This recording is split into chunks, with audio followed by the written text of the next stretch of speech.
What's up, everybody? Welcome to episode 3 of the Nation of Cars podcast, hosted by me, Luke Breadstick, 48 Nation, and Etat Boy. And here is our crew for Episode 3, we're today. doing it for Dale, baby. Here we are. Hello, guys. What's up, guys? We all got our camera on today. Don't mind the two squares. Even Episode though 3. we're all pixelated, but it's okay. We're all here. We all have 1 gigabyte of service that we're sharing. And our new member, Yeah, Luke it's- Breadstick, is here for today. He's finally done He's here. abandoning us. Wow. He's done with his trip In the at flesh. Daytona. In the flesh. With his Greg Biffle cooler. The Greg And his Biffle Chris cooler Buescher and bumper. the Yeah, Watkins Glen his bumper. bumper right and there. more sheet metal that you can't see. They can see it. They can see it. Barely. No, I'm talking. There's There's more that definitely way. more. Oh yeah. There's definitely more. There's way more. There's You too don't So, know much. the loophole. Before we get into our first topic, tell us about how your experience was at Daytona. I had a lot of fun. Funny enough, actually, I think the worst part was the race. This plate package just is not good right now. We need to cut down on the fuel mileage, but apart from the actual on-track product, I met up with some friends. I had a good time. It's a blast. I would recommend everybody go, but if you're going for just the race and the race only, find a different racetrack. Go to Atlanta. I went last year. Atlanta is a blast. Daytona, you better go for the entire weekend, otherwise it's not worth it. So that's my take on Daytona right now. I think we all agree with that statement. I can see that. Yeah. It's more Being of at it being Daytona, you're just kind of... Daytona is It's more definitely about, the like, event. the It's not the being at race right Daytona. now. yeah. It's the fact that I'm watching the Daytona 500. Like Atlanta, Yeah. I'm there to watch a race. At Daytona, I'm there to watch the Daytona 500. With that being said, I think I'm going back in August. So I've been told by multiple people that the July race or September, whatever it is way better The July race. than that's what it should be, but it's not. Yeah. I think it is. It's because way they better have- than They have one stage where they don't have to feel safe, so. exactly, yeah. So I'm gonna try my luck again in July. Or whenever it is. I don't know. I'm used to saying July. I'm gonna try my luck at the Coke 0400 and see if it isn't better. Yeah. Probably. Truck. Hopefully, it's better than what we got last week. Moving forward, let's go to our first topic of today. NASCAR at Atlanta. Yeah, we got the truck race to start off with. Kyle Busch, the winner. First win since last year at Atlanta for Kyle Busch in anything. Guy is literally washed. Can't even drive anymore, except for Atlanta, of course, because I don't know why. But you know what? That's all that happens. It's literally just that one, like, Senna meme. Like, Kyle Busch only It's- at it's- Atlanta in a truck. Yeah, it's Yeah. it's Austin Dillon at Richmond. They both have It one is. secret weapon. I don't remember how many wins they said he has at Atlanta in Truck Series, but it was like 6, I think, something like that. I Like, think it's even 8. I could be 3. wrong though. 8. That's a ridiculous amount of wins. at Let Atlanta me Yeah. double check this. He also for a has series this. that goes there once a year. He has this really cool stat that they mentioned that he's won a race in like any series since like 2000 and was it 9? They're Right? just trying to pad Yeah. the stat of, like, one win in every season.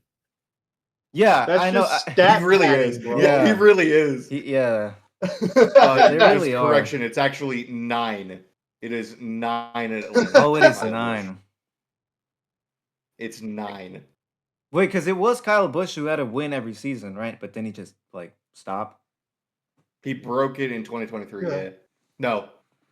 No, 2024. He broke 24. it. Yeah, they're really just reaching. They just want that stat back. Or I know it's 23 because me and Kyle Busch fans all yearn for 2023. Yeah, I mean, Was that his That's a 2-win different season? story. 3. He had 3. 3. Yep, Oh. 3 wins. Just like the episodes of this podcast. You're so True. right. Do it for Dale. Do it for Dale.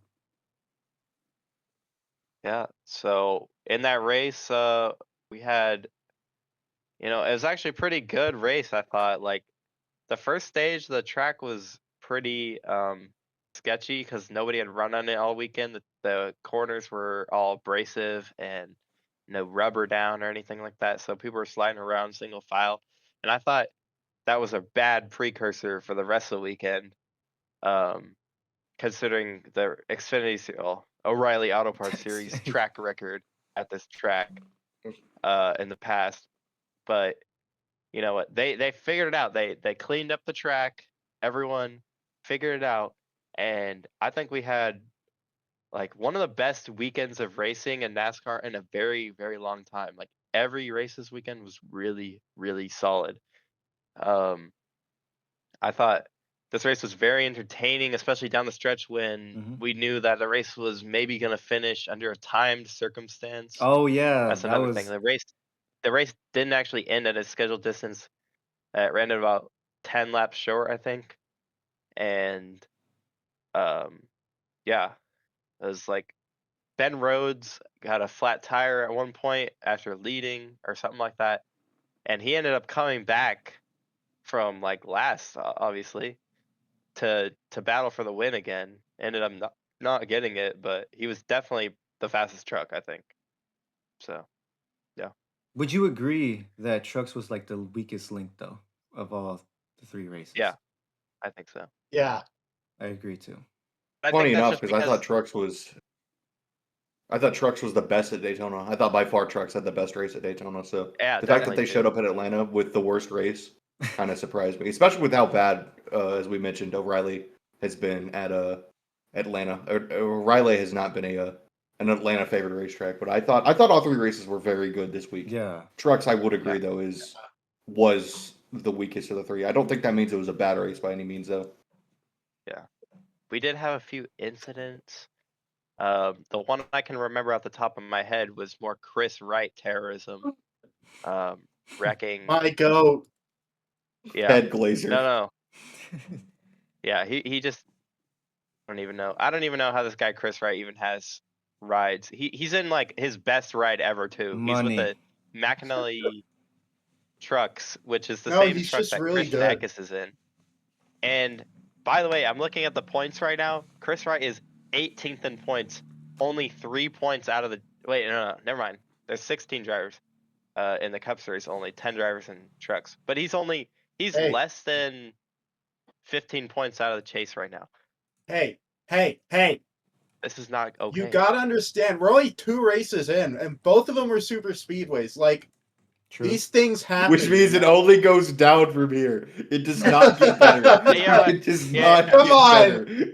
Have some Anything. faith. He had a bad break. He can recover. What was his bad break that he chose the wrong profession? Jeez. I mean, yeah, like Frankie Muniz is 16th in points somehow. All the Ram trucks are doing pretty good actually. Wait, that's the yeah, actor. like yeah, That's the it is the actor. actor. He's Walt Jr. from Breaking Bad. I don't think he is. Yeah, I think the biggest shine in the truck race was actually, besides Ben Rhodes, honestly, who I did not expect to be that fast, was actually Carson Hocevar. And, I never thought of Carson Hocevar as a good super speedway racer. And to be honest, even after this weekend, I kind of still don't see him as a good super speedway racer. He's aggressive, which is what gets you spots. True. But at the same time, he needs to find that line of aggressive and, making it work.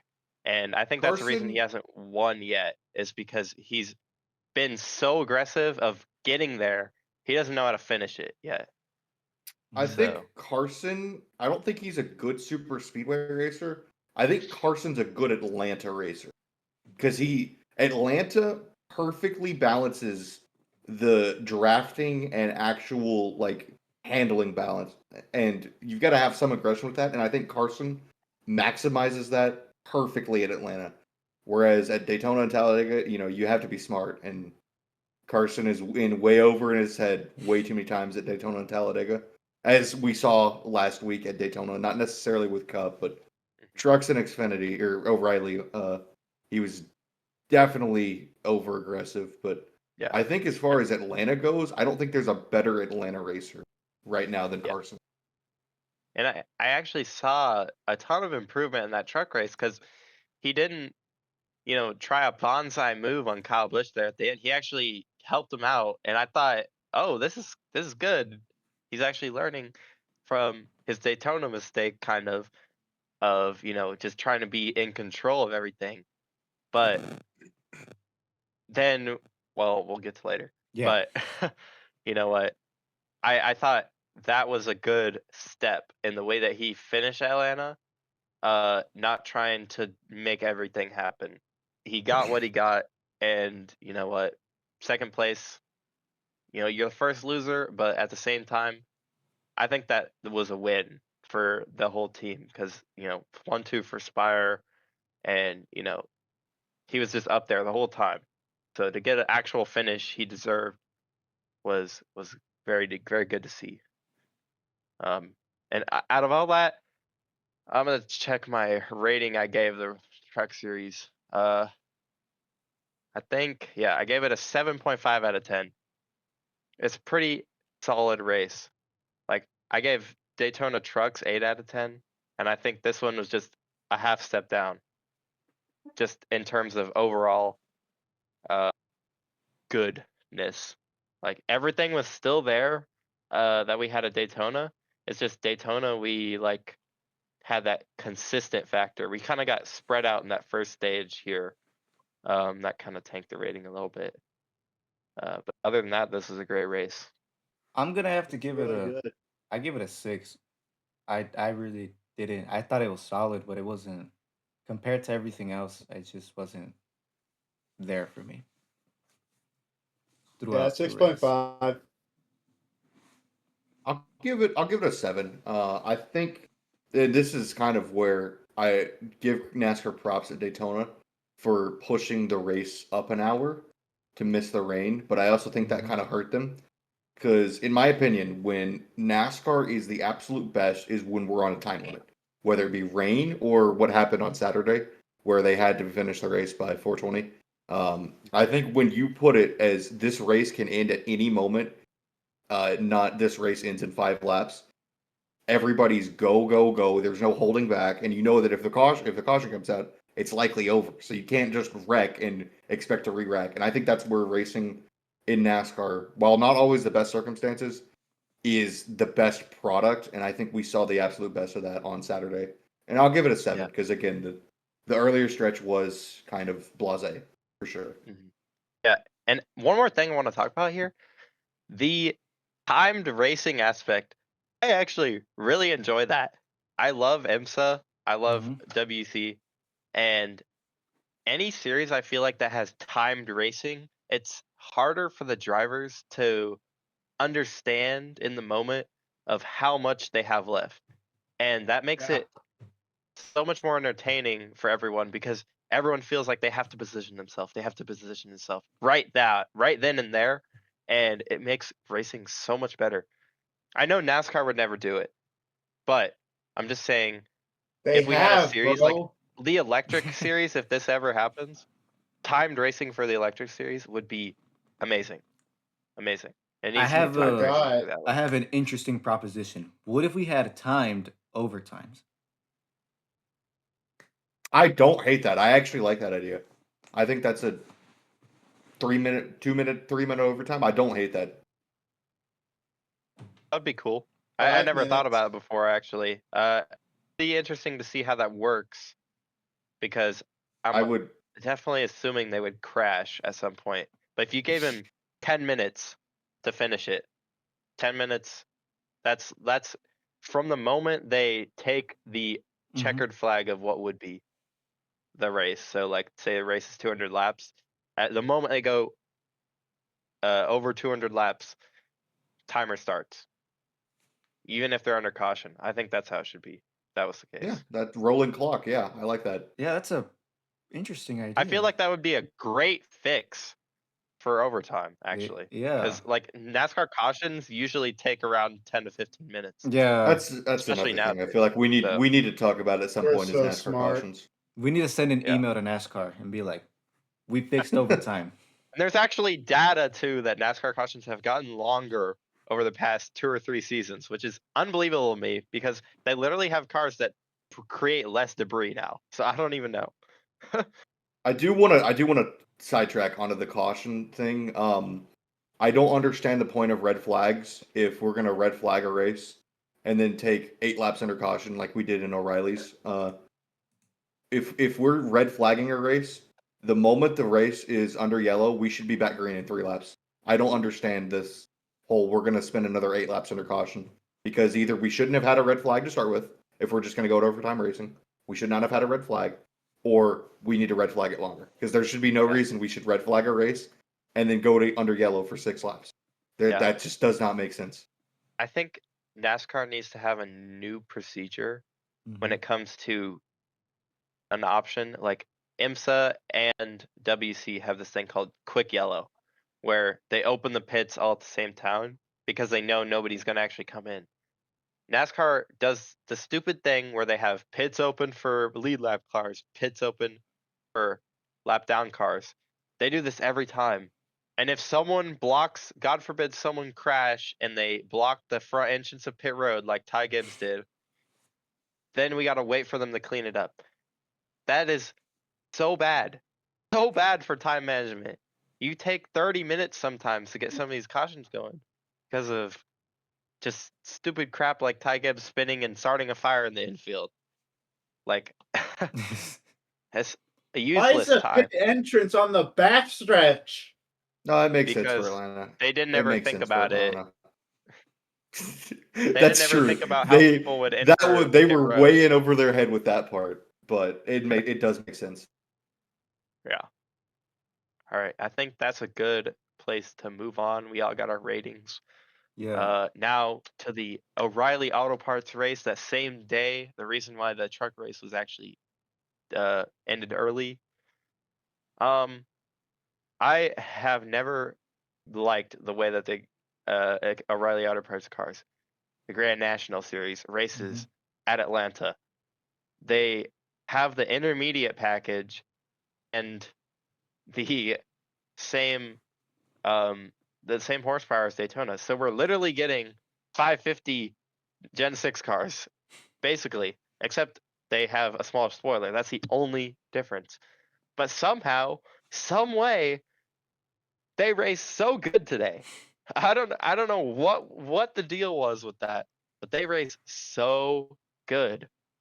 Everyone was making moves when they wanted to. They could get the bottom lane going. I don't know if they changed a tire compound or something, but they had enough grip to be able to actually race side by side. And years past, they haven't been able to. This Or track just is been the wearing RCR cars. very fast. This track is Yeah. wearing out fast, and I would like to see. I know it's never going to happen, but I'd like to see in another 3 or 4 years if we take.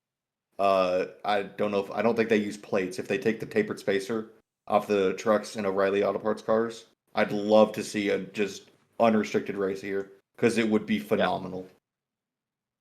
Yeah, definitely. Stage 3 was awesome for the O'Reilly Auto Parts. Stage 3 was cinema. Yeah. It was. I mean, we had so many like incidents and things that were not really detracting from the race at all. Like, Yeah, I I usually know. put cautions There's in a storylines. bad way. I usually put cautions in a bad way of detracting from race, but in this case, like the yellows honestly like gave me a breath of fresh air to like catch my breath. They 'cause, gave you like, time were to just- breathe and think. Yeah, pretty much. Who was it? Raja Caruth, who was That's like when you know a saving race it? is good. He Yeah, saved Raja it Raja twice, Caruth's car dude. control. Raja Caruth's car control is on another level. I am convinced now. Like Caruth, he has it. He's got it. He's got it, man. Yeah. I honestly thought like this was his best like this was his most wow moment performance I've seen out of him Yeah, since absolutely. his Dover race that he ran. I'd I say think that was ever. his first. Yeah. I think his first ever O'Reilly race at Dover, he ran the 45 car and he was basically drifting that entire race, but never crashed. His first ARCA race he ever raced at Charlotte, he was drifting the whole time and never crashed. And it's like a common occurrence for this guy. He drives his car so loose, and I think loose is fast. So get ready for this guy, especially with the 88 car. He's in the fastest car that won the most races last year. I don't know how I'll do next week at Circuit of the Americas. Uh, you know, he's on the same team as Connor Zillage and Shane Van Gisbergen, so maybe they can give him some tips and pointers, and he can crack a top 5 or something like that. He's not going to win. I'm sorry, but nobody is beating that 1 and 9 car.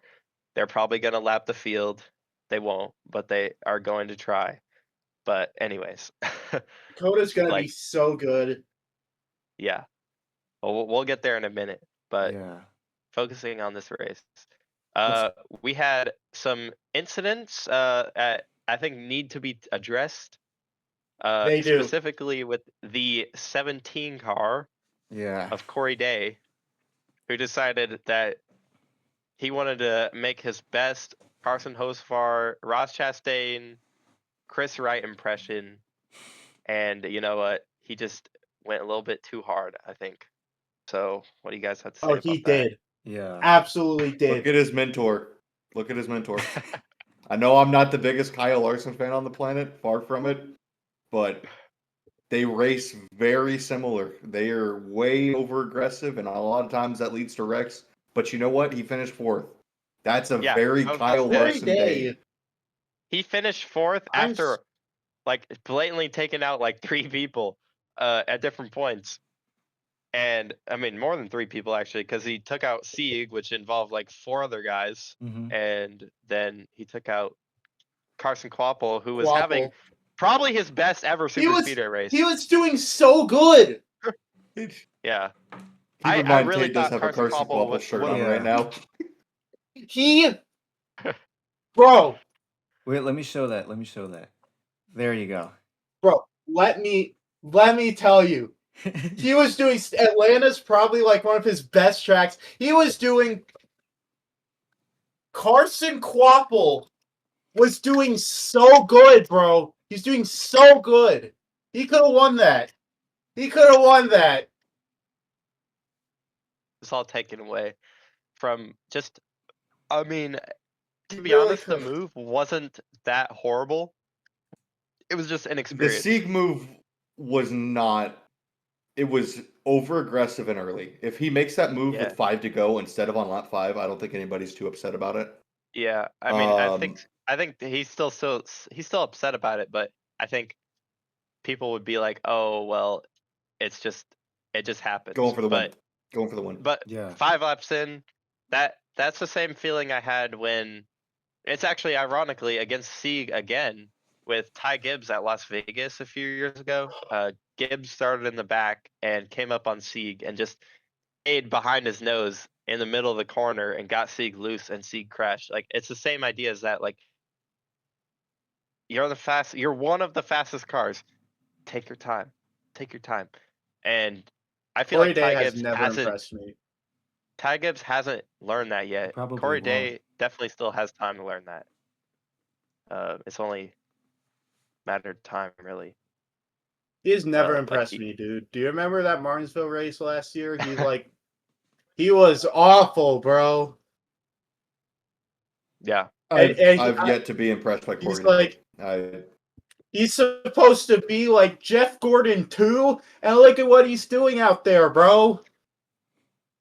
Just keep in mind, the last person we compared to Jeff Gordon was Casey Atwood, so not always the best idea to compare drivers to Jeff Gordon. Was Casey Atwood wrecking every week? He wasn't that good. He was just being mid, but he wasn't doing that stuff that he did at Atlanta. So When you have aura and hype moments like Carson Hocevar, then you got an excuse to drive like that. He's got no hype moments, no cool stuff. So veering off of that, do y'all think young drivers nowadays are overly aggressive? Yes. Yeah, that's been by a far. problem for like 10 Absolutely. years. Kyle Busch said it Yeah. perfectly in his interview, even though I think it was his fault. Kids these days. Yeah. I mean, I think what Kyle Busch said was true, but in the situation that he was in was in this sense, literally it like wasn't. exact opposite of what happened. Like almost exact opposite. But yes, what he said was true. And if he said that in the truck race at the truck interview, I wouldn't have said anything. Would have thought of everything. But yeah. Yeah, in that moment. But yeah.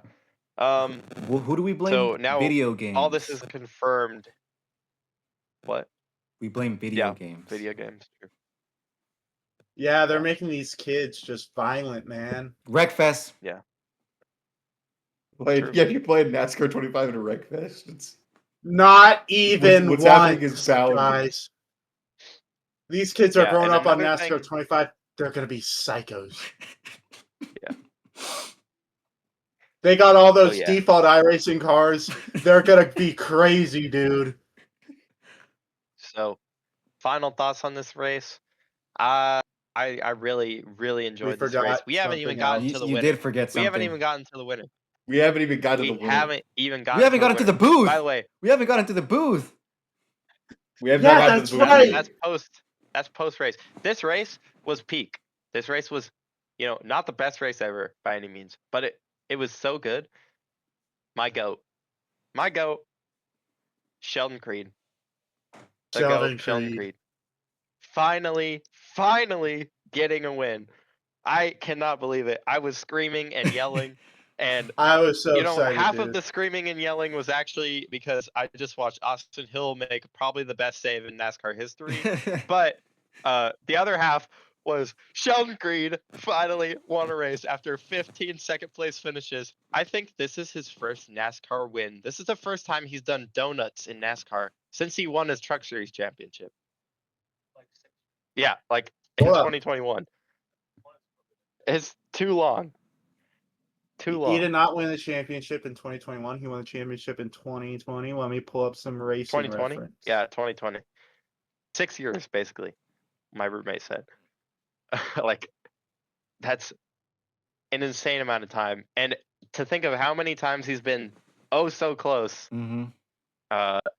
And so many finishes he's been a part of that have been honestly all-time classic races. Like thinking back to that Darlington race between him, Gregson, and I think Kyle Larson. Yeah. Where he wall rode around the top, and also, well, I think there was another race with Hamlin, maybe, wasn't there, at Darlington? A lot of Darlington races that he's been a part of that have been so close and so amazing. Martinsville, And then 2023. Martinsville, Martinsville. multiple Martinsville events, good and bad, but a lot of them bad actually. But yeah, finally, after all the turmoil, nonetheless, at the expense of Austin Hill too, I find super ironic. Good. He finally gets a win. I'm elated. Race, I give that an 8.5 out of 10. Yeah, same. Seriously though, that Austin Hill save, I mean, we watched Raja Karuth save it like 3 or 4 times in the race, and I thought those were the best saves of the race. That Austin Hill save, like, you can't replicate that. Like, nobody will be able to replicate that. Like, that was Well, I don't incredible.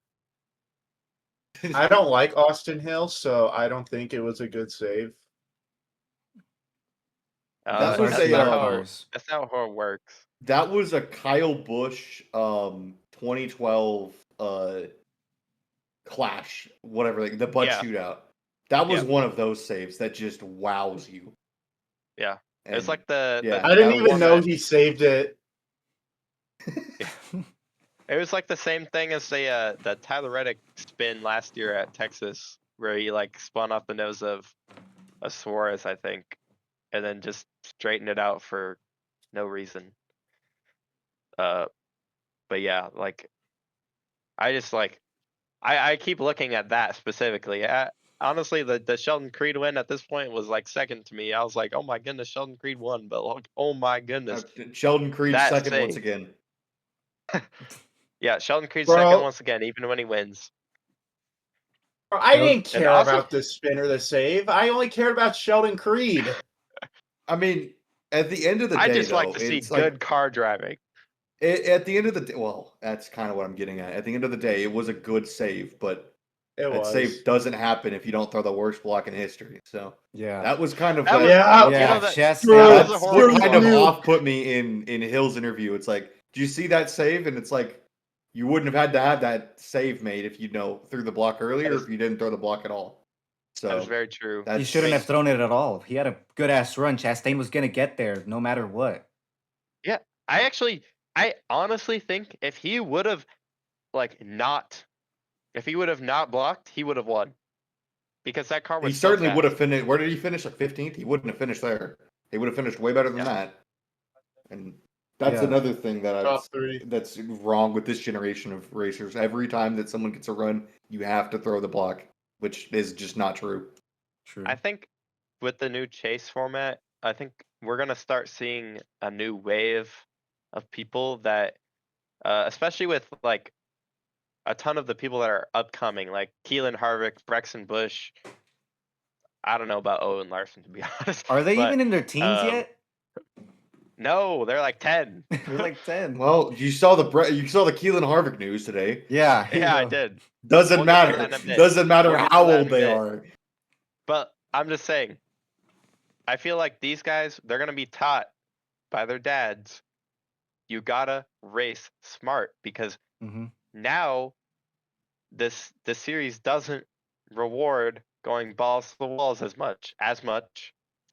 But I'm looking at the point standings, and Creed with this win jumped up 17 positions in the point Holy standings. shit. So, I mean, it is two races.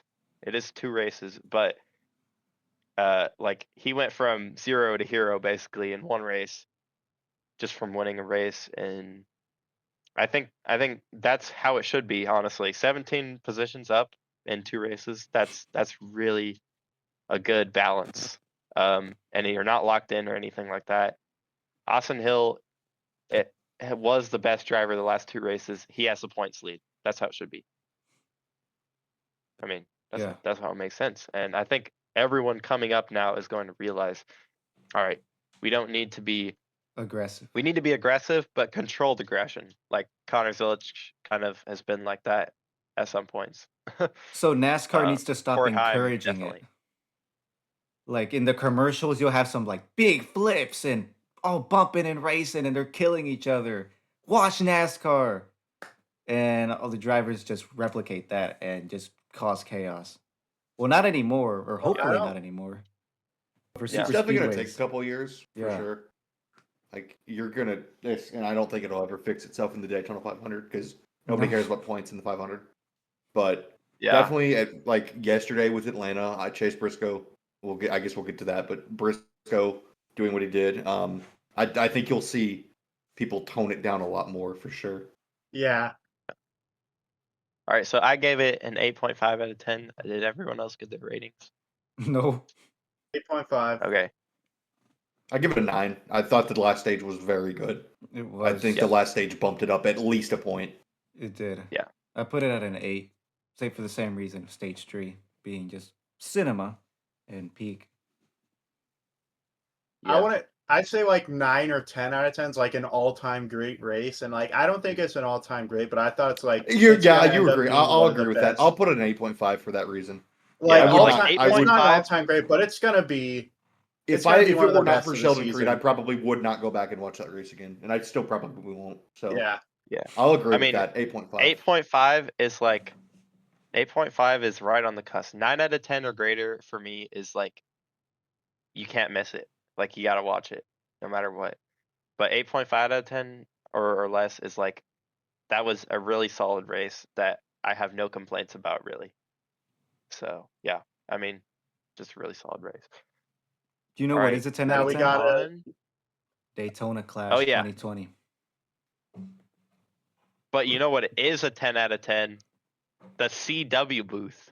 Holy So about shit. that? true. I tweeted about. I think it was about the time that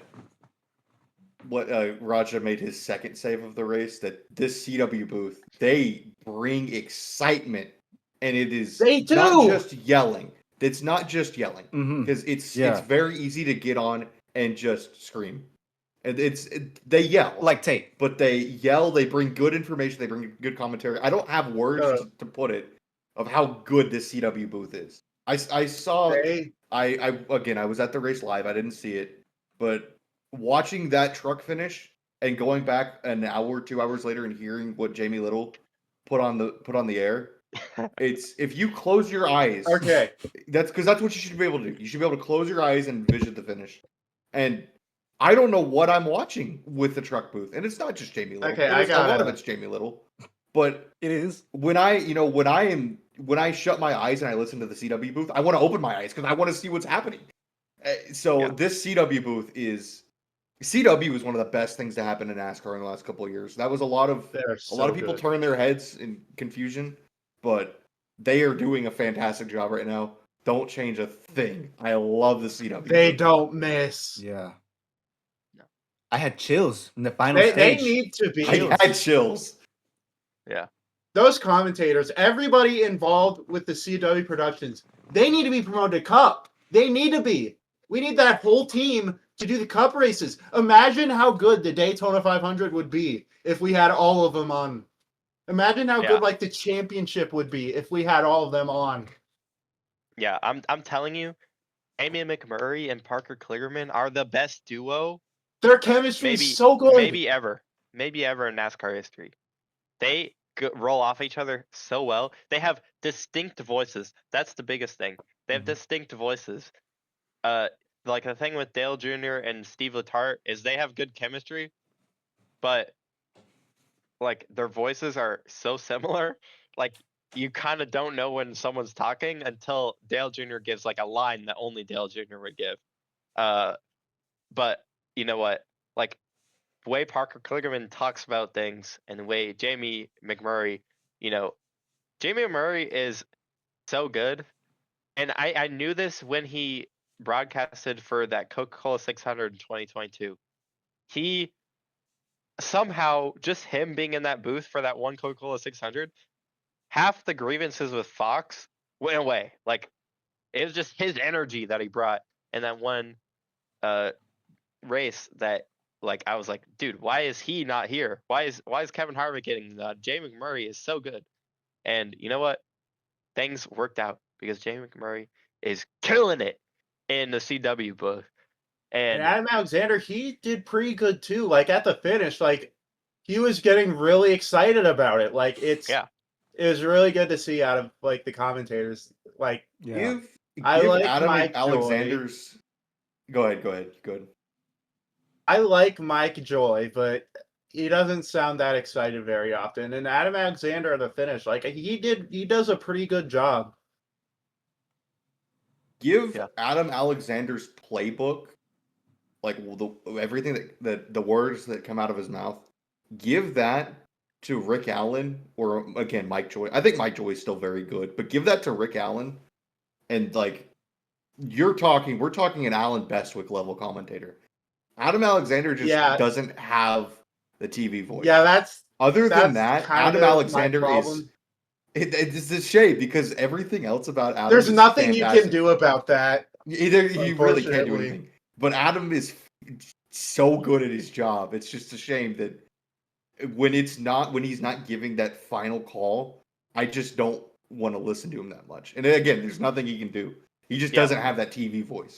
What I hear from Adam Alexander calling races, it makes me think I'm watching an esports event, if that makes any sense. Like, it's not a bad thing to say that. I'm just saying, like, he has an esports voice. if that makes any sense. I'll say this: I Esports. would still rather listen to Adam than any of the Fox booth. Again, would other too. than Mike Joy at his best, I would If you much rather listen have to you Adam seen than. Adam Alexander like 10 years ago? You watch like an old clip, like 10 years ago.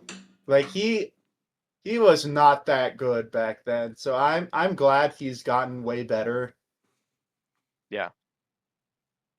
I mean, he's been an O'Reilly lifer. He's been in there And ever just like since. a bunch of other O'Reilly lifers, he's Yeah. way better. Yeah, exactly.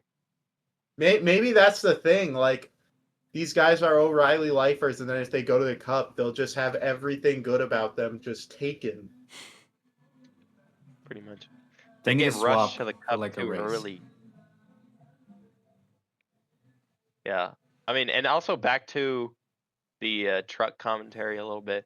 Like, you know what? I don't even think Jamie Little is the biggest problem. It's Michael Waltrip. He brings nothing to the booth. He just talks about, oh, whoa, these boys, they're too crazy. Ah, hell yeah. Blah blah blah blah blah. I hate Michael Yeah, he Waltrip in the is. booth so much. He brings Mike- nothing to the table. He tries to be DW so hard and he fails at it miserably. He's so Mikey bad. You is remember though? definitely He about got a 15 years out taco of on his Danny prime. Hamlin's car once. Dude, the Fox booth just consists of oh, they're wrecking, and Kevin Harvick being like, "Fuck Oh, he you, got Clint Boyer." turned. Win my money! Win my money! Oh, and Kevin I Harvick said forgot about mogged. that. He was mogging. It's honestly gotten to the point because I was not a big Clint Boyer fan. I thought he was very back to the esports thing. I thought he was very good with Pro Invitational, and then when it came to actually calling races, Mhm. he's just Wrong all he's the time. excited He's- at the wrong parts. No. He's Like, bargain bin Everybody DW. remembers the he got Oh, turned. Yeah. yeah. Let me tell He's you. bargain bin 2019 Daryl Waltrip. Yeah. That's Let a me tell you about disgrace to Clint Boyer. 2019 Daryl Waltrip, by the way. Let me tell you about Clint Boyer. I watched him once. He commentated for a dirt race. I forgot where it was, but it was on Fleur Racing back in like 2022. And he was so much better on that. So much better. His enthusiasm was perfect for dirt racing. Perfect. The way that he called it was so good. And I just think the reason that he's not good with Fox is because they tell him what to say and he Yeah, has to think that's- about it. He has to think They- about it. So then he's thinking about what to say and not actually reacting to it, you know? They definitely got put a one damper side. on him. There's no doubt that Yeah, Fox if- is part of the reason that Clint Boyer is as bad as he is. Yeah. Because Yeah, I he'd remember be this way one better. race. I remember this one race at Darlington where it was Chase Briscoe and Kyle Busch, that one COVID race, where he gave that "How about that" call, and that was like the Clint Boyer that you want in the booth.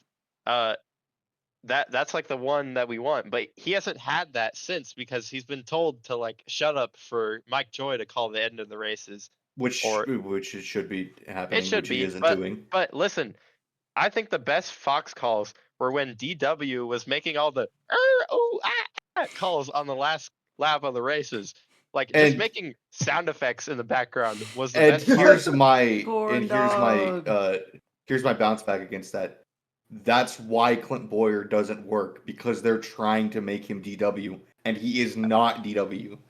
Yeah, That's I see what I feel like. Clint Boyer is trying to be funny, and when he tries to be funny, he's not.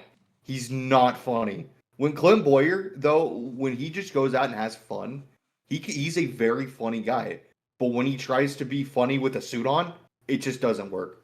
It does not work. And I think the Clint Boyer experiment has come and gone. I think they need someone new. I think the Kevin Harvick experiment has come and gone. Keep him on his podcast, but I don't want to hear Kevin Harvick going back and forth between 6-7 and Mogged on my TV. I'm tired of it.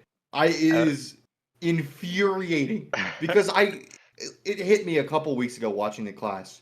It's like this is not just me and you guys chatting about racing. This is supposed to be Some the guy top- is in his this ear is the top, going like, top tier, best of the best, This is supposed to be the guy who's supposed to paint the picture for you, and he can't get it over his mind. He said it twice. He said 6-7 twice. He can't get it through his mind that I am supposed to be the leading voice of America behind Mike Joy and describe what's happening on the racetrack. And I can't, because I can't go a word without saying, I can't go a sentence without saying 6-7 or something that's culturally irrelevant now. And it's infuriating. Yeah. I am Kicking so tired of jockey! Kevin Harvick. I am so tired of him. I am Fuck just. Tua! I'm waiting. I'm still waiting for that one to happen. Yeah. Oh no. They need to no. replace Do everyone. not even start. Everyone needs to be Final replaced. things I want to say. Final things I want to say about it, the Riley series. I want to say the top 10 in points right now are all Chevys. There's 11th place is their Carson first Kvapil in Toyota it? of Taylor Gray. RCR. Corey Day went up 16 positions even through all his mayhem to 8th place in points. Utter Carson woke Kvapil nonsense. fell a few spots to 7th with his good stage point racing. And the standout in the top 10 right now is Parker freaking Retzloff, who is That's Give him a so cup fifth in ride. points. Give him a Fifth in cup points. ride. Give him a He shot. He is the most underrated super speedway driver in the whole O'Reilly series. Faction. He's He literally underrated. finished- Period. It's not Yeah. super speedway. He's underrated. Period. But he's done so good in his opportunities. Like that one race that he did in the Cup Series where he pushed Harrison Burton He to the almost win. won. He almost won. I know. that race unfortunately cost him his job too, which is dumb. That's It exactly what did. happened. But like this guy has some real ability to like make things happen on these tracks. And I think he needs to get rewarded for it. Like screw RCR, screw Richard Childers. That guy is a piece of poo. Richard will never reward him. What does NASCAR Yeah, call him? But a Dumb stupid redneck. Yeah. Yeah, but yeah, I mean Well, you know, he's broken top clock. 5 in points right now. He's got a whole he's got a 29-point lead over the cut line. That's not fallable in a few races. Like he has to like really take that out fast. He has to really take that out fast. Or like really have a bad race at Coda to, Mhm. you know, lose that. So I think he's going to be in a good spot here entering the season. So that's all I have to say about O'Reilly series. It's Cup Series Anyone else time. have any? All right, It will, finally especially- we got the Cup race at Atlanta, the 400 miler that it is now. We had a straight up fantastic race, to be honest. Atlanta is so good right now with this package. Like I don't know what to say. I mean, Atlanta has been pretty darn good the past few years. What makes it I said fun? it at the top of the show. Hottest ticket in the sport. Go if you can. It is unreal. Like we just kept getting progressively better this whole weekend. We started out with the, 7.5 solid race, Yeah. 8.5 amazing race on Saturday night, and then for this one, I'm just gonna throw my rating out there right now, a 9 out of 10. This is a must-watch race. Absolute It fantastic was. banger of an event. You had to be there to watch it. We had Carson Hocevar go 2 laps down, and he found himself battling for the win early. He was back pretty He early. was back by the beginning of stage 3. Yeah, Yeah. he It was was- back early. I mean, that's amazing. That's what you want from a super speedway race. That's what you really want from a super speedway race. You want to be able to have, comers and goers like that. We haven't had that at any of the other tracks in this Gen 7 car. And Atlanta is just literally what super speedway racing should be. It's everything that should be. Car should. handling matters, driver skill matters, driver IQ matters. That's the most important thing. Driver IQ matters a lot at this track. The And runs. that's what I find best. Because you have people that are good driver IQ, like Shane Van Gisbergen and I don't know, Chase Elliott. They run well at this track. They have high driver IQ, I think. Like they know what's going on. They know they know to predict things. They know like how the car is going to handle, how it's going to progress, and everything like that. And they excel at this track. So yeah, what do you guys think? I'm impressed by I SVG. It's really good. SVG is going. I'm gonna He's- say it right now. SVG will win an oval race this year. I'm gonna Think put so, it out too. right He now. might. I think he could win Phoenix. He could win something like this close. It'll be later in the year. He still needs about another 3 or 4 months, I think, to He was develop. so good at like Las Vegas and Kansas last fall. He was good, but he wasn't race winning, and he's not race winning yet. He still needs a couple But- more months. There's a difference between running fifth and running for the win, and I think that he's still. But the way he he's- progressed was so quick. Yes, Like, he's progressing quick, which is why I Whew. think in 3 or 4 months he'll be a race winner. But it's not going to happen just yet. It's going to be a couple I months. don't know.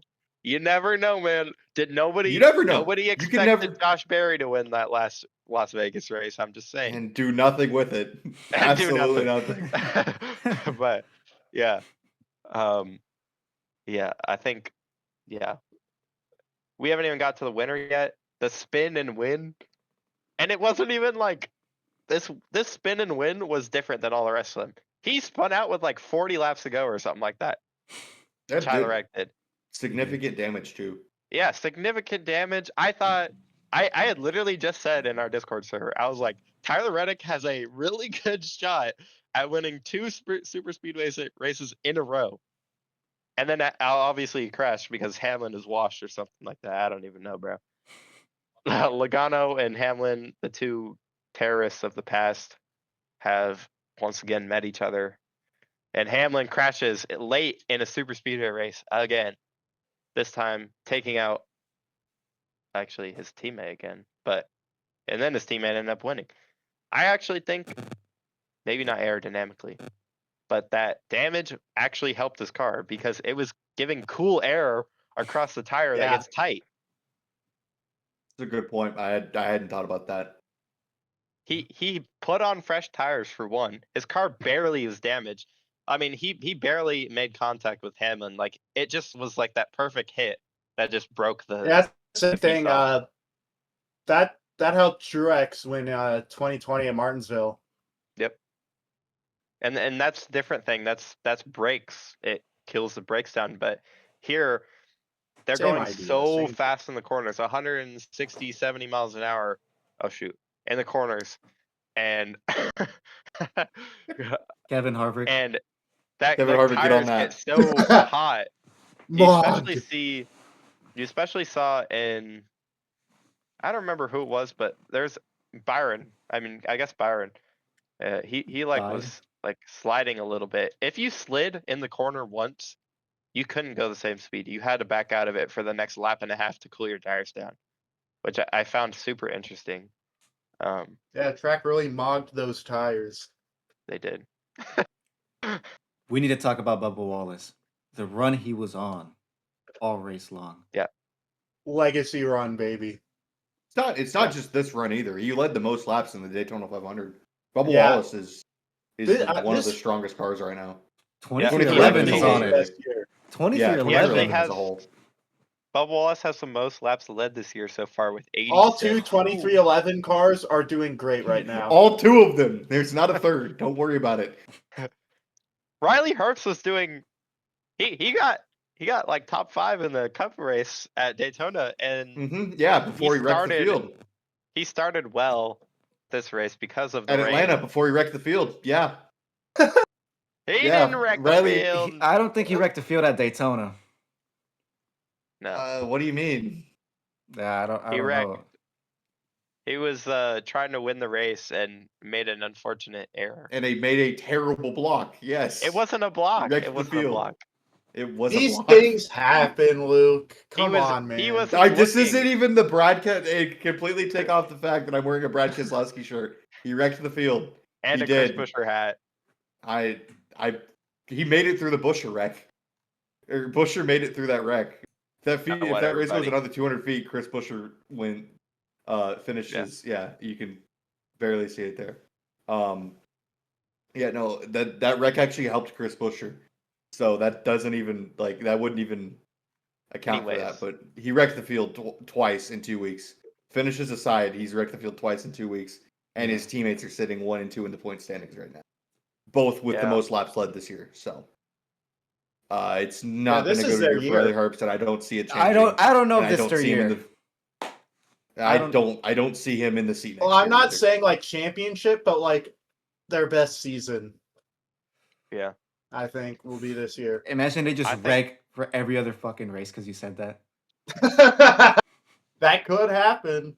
I It- do we think they are- have the potential to be. We are only 2 plate races in, but I think Yeah. that We are. this is. Plate have Denny to Hamlin see- said it would. Denny we have to Hamlin see said it what's would gonna take happen. 5 years when he made this race team. He said it would take 5 years to turn him into a championship organization. And guess what? We're at year 5. Yeah. We And not have only to are we at be- year 5, we're past a lawsuit that heavily involved them. Now Denny Hamlin is going to have another lawsuit. We'll bring that up later. Not Denny Yeah. Hamlin himself, but Denny Hamlin's race team. Not the one he owns, the one he drives for. It's been a while since that happened. I think that we're finally seeing the height of 2311 and what this team is capable of. And I don't think it stops. I think that I don't think they'll finish 1 and 2 in the points. I don't think anybody's thinking that, but I would be very surprised if either of these cars miss the chase. Oh yeah. You know Very, who's very, thinking very that? surprised. Michael Jordan's probably thinking that. I don't even think MJ thinks that. RFK though, they were doing pretty good. RFK is consistent as ever because that's all we're good at. I will just say one thing that I was super surprised about, and I kind of bet on this with the fact that I had 2 RFK cars in my fantasy lineup. They sucked at this race. I don't know what was wrong with them, but their cars were they were tractors. They were tractors. Every single time I'd see them run behind someone, they had the lift. Brad, Busher, Priest, like they would have slight runs when they would get up there, and then all of a sudden they just fall off a cliff. Wasn't I Brad don't think loose? Atlanta Either way, they're right. is. I don't think Atlanta is the best racetrack for them. They're definitely better at the But traditional Brad super won there. speedways. Brad won No, he there. didn't. No, he didn't. I thought he did. He got No. second at least twice there. He's at gotten least. second twice. Yes, I was at the second. He got one. last year and But here- 2022. Here's the thing: with last year's race, you got to remember there were 15 cars at the end that were competitive. So yeah, whatever. He should have. the Atlanta is He not was still he was still up front even before that though. So like before the crash. Atlanta is not the strongest for RFK cars. It never has. I don't been. know. They just need to I- fix I s- something with how the cars handled because that was the biggest thing that was hurting them. The HMS cars were amazing for some reason. All of them. Only one that wasn't really up there the whole time was Bowman, but he was still, in the top 15 basically the whole race Yeah. until he got wrecked, I think. Is Carson Hocevar the next Dale Earnhardt? No. According to Dale Jr., he is. No. Did he say that? He did say that. He said he reminds him the most of everybody. Host of our reminds him the most. Wow. That is wild. Let's jump to that. I can't. Yeah, wait. I Continue. don't Sorry, know, man. I cannot hate Carson Hocevar, man. Like, he is so entertaining. He is so good for the sport. I like Carson Hocevar. I'm a big I Hocevar really like fan. him. I think that Joey Logano is right there with Hocevar, but he just does not. He doesn't present himself in the same way. If Logano's give a damn broke and he just did not care at all what he said, I think Logano would be Yeah. a much more fun driver to watch. But when you race the way Logano does, and you get out of the car and you either complain about how And everyone then you else whine raced about it. you complain about how everyone else raced you, or talk about how clean of a race you ran. It's infuriating. It's not fun. It's angering. Whereas Hocevar is He's got that- Hocevar is a perfect heel for the sport, and that He makes is. him really fun to watch, and it makes him really fun to hate. He is pre-neutered Ross Chastain. Pre-neutered? Yeah, before See, before even Darlington a Chastain, couple even years Chastain, ago. I don't think was that fun because Chastain would wreck people and get out of the car and apologize for it. He'd get out of the car, and Denny Hamlin would wreck him at Pocono, And instead of being, like, yeah, I mean, I can see it. I'm not gonna calm it down any. He got out of the car and he's like, yeah, I deserve that. I 100% deserve that. And he'd get out of the car after wrecking Hamlin at 11 at Atlanta, and he'd be like, man, that was terrible. That was awful. That was terrible driving. Whereas Hocevar gets out of the car after wrecking someone, and he'll say, get out of the way. And to his credit, to Dale Jr.'s credit, that's exactly what Dale would say. He'd say, hey, if you're not going fast enough, go faster or get behind me. And Hocevar is the same way. Wow. I think he's just Yeah. a little bit goofier than Dale was, but as far For as sure. It is, but how I they like conduct that. themselves on the racetrack, I don't think there's anybody more like Dale than Hocevar. Yeah. Let's talk about that But- overtime. Carson, most of our fan. Yeah. But the only problem with that is that in today's world, and I even think to an extent back in Dale's land, it's just more today. You need friends to win at super speedways. And that was most prevalent at the end of this race when Chase Briscoe pushed his own, Toyota teammate and Tyler Reddick instead of Hocevar coming to the white flag. Nobody wanted to go with Hocevar after what happened with him and Christopher Bell there on the first overtime. Which wasn't his fault, by the way. Yeah, we can have a long argument. Let's about keep that. going with the Reddick. Let's keep going with this, Yeah. and then we'll go on to that. But Mhm. I'll Yeah. say this: he's never going to win a Daytona race, and he's never going to win a Talladega race unless someone like Michael McDowell gets on his bumper and pushes him. Yeah. Until he changes, he's never going to win one of those. Most But And- like I was saying earlier, I do not think it's impossible that he wins at Atlanta in the summer.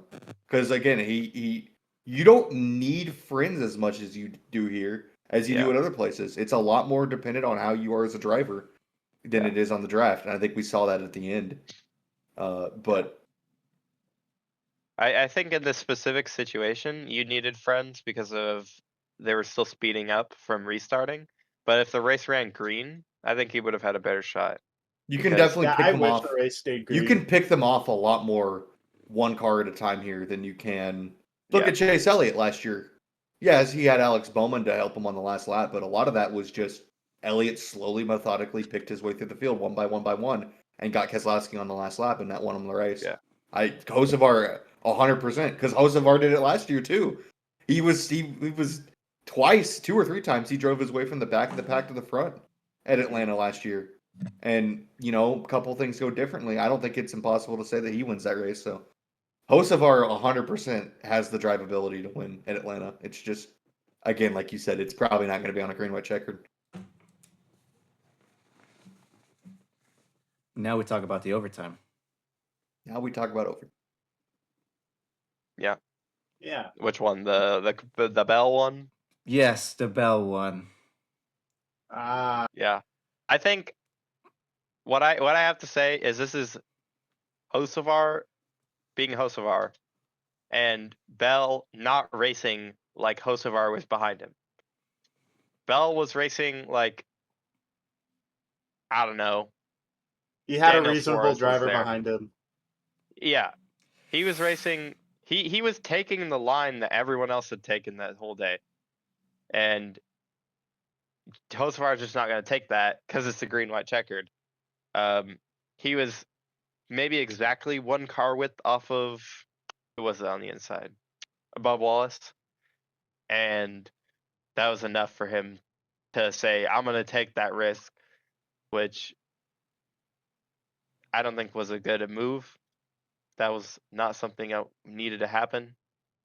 But it happened. So nothing you can do about it. Now, Christopher Bell, he'll be upset about it, especially since that was a race that he definitely could have won, especially with Briscoe being right up there. And yeah, just didn't happen like that. But yeah. I was gonna say this. I think Bell should have gone out and thrown hands. I think it was a racing incident.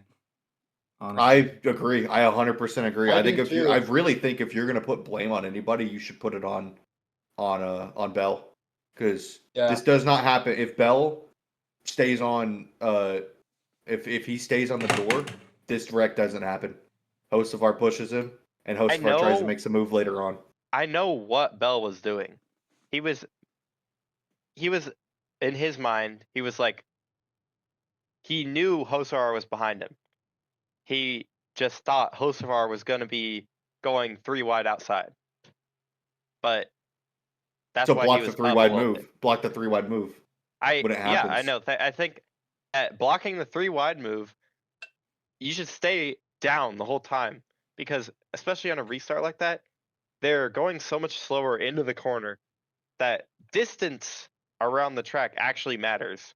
The bottom lane always gets a better restart at Atlanta. It's just down the backstretch, the outside has more momentum from having a longer distance that they actually catch up. But the bottom lane always gets the jump because they have literally less distance, and it's not like Daytona where they have a straightaway before they get to the corner to speed up. They actually are still speeding up in the corner, or like as they enter the corner. And yeah, I think Bell was driving it like a Daytona, kind of, and he was just too far off the bottom. He should have just been right on Bub Wallace's door. Yeah. And if they went outside, they went outside. But I don't think they would have been able to get by him. I think he would have had plenty of time to block him, or just move up a little bit to prevent it. In that case, Here's my take on this. I think if that's any other driver besides Bell or besides Hocevar behind Bell, they take that hole. And when they inevitably crash like that, Yeah. because why would you leave that hole? So I think just the fact circumstances just so happened to play out to where it was Hocevar who was the one who wrecked Bell, and it was Hocevar the one who got the blame for Bell. Because I think if it's anybody else, they also take that because it's 2 to go, and you're not gonna win. It's so hard to win from second at Atlanta. It's so hard to win from second, and they just gift you. All Bell is doing there is saying make the move, and Hocevar made the move, and guess what? That's what happened is gonna happen. Doesn't matter if it's Hocevar or somebody else. That you leave a hole open like that, they're gonna take it, and so it just so happened to be. Yeah. Hocevar was the one who made the move, and Hocevar was the one who got into Bell. But I agree. I think it's a racing move. Don't leave the bottom open, and this doesn't happen. And yeah, it's bad. It's a bad look that it's Hocevar. It's just the fact that he's getting the short end of the stick because he is Hocevar. But I don't think this was any sort of fault on Hocevar. I don't think this should be a blemish on his record. This should be viewed as he's making a move for the win, and there was most certainly a hole there. Whether or not it was big enough for him, There was. That's within inches to describe. There was a hole, and he went for it, and that's on Bell for leaving the hole, and that's what I'll leave it as. Yeah, Bell should have just stayed in his lane, got in the push, and if he even tried to move to the outside, then oh well. If you just get a push from someone else, I don't think he should have went up right at this as the restart started. yeah. And final thoughts on this race. I already gave my rating a 9 out of 10, but there's a few guys that were involved in crashes once again, including Christopher Bell. That just they've had horrible starts this season, and it's going to be tough for them to get out. Bell, I think he'll be fine, but you got other people. Ty Gibbs, 2 crashes. He's only got 17 points. That is going to be tough for him to climb out of, especially if he doesn't win again. He hasn't had. I mean, yeah. No. Again, as in like he hasn't won yet. If he doesn't win again, in terms of like years wise, he hasn't won yet. But yeah, if he doesn't win, he's gonna be. He's gonna need a lot of help. He's gonna need to be able to get good finishes, and I haven't seen that He's got from all him the help in a he while. needs. I was gonna say he's got a lot of help. We've also got. I think his Dillon. help will come this week when we go to a road course. I think he'll run solid here. I don't think he's gonna be. I don't think he's gonna be fantastic. I feel like Circuit of the Americas has been his weakest link. For some reason, Circuit of the Americas drives different for a lot of people. I think they found something last year with the 54 camp at road courses though, because he had the best car at Mexico. and he was knocking on the door at Chicago. I think that they've found something, and I think he'll have a top 5 car. I don't think he wins. I don't think he leads a lap. But if He might go for a stage SVG and win. Silic take each other out, he's going to be right there. I think Gibbs. I actually do think Gibbs is going to lead a lap. I think he's going to be in contention to get stage points. I think he's going to go for stage wins. To I could gain see those that. points I back could up. definitely see him going for stage And wins. another person who I think is going to do the exact same thing is Alex Bowman. He has 18 points, 2 DNFs. Well, I don't actually think not he's 2 in- DNFs, but yeah, he's not had 2 good weeks. 18 points, 32nd in points right now. Mhm. The guy below Ty Gibbs in 34th is Austin Dillon. He's just two bad moments. I mean, this one wasn't his fault. It wasn't his fault. It's Riley Herbst didn't lift when everyone else did and got into back of him, wrecked him.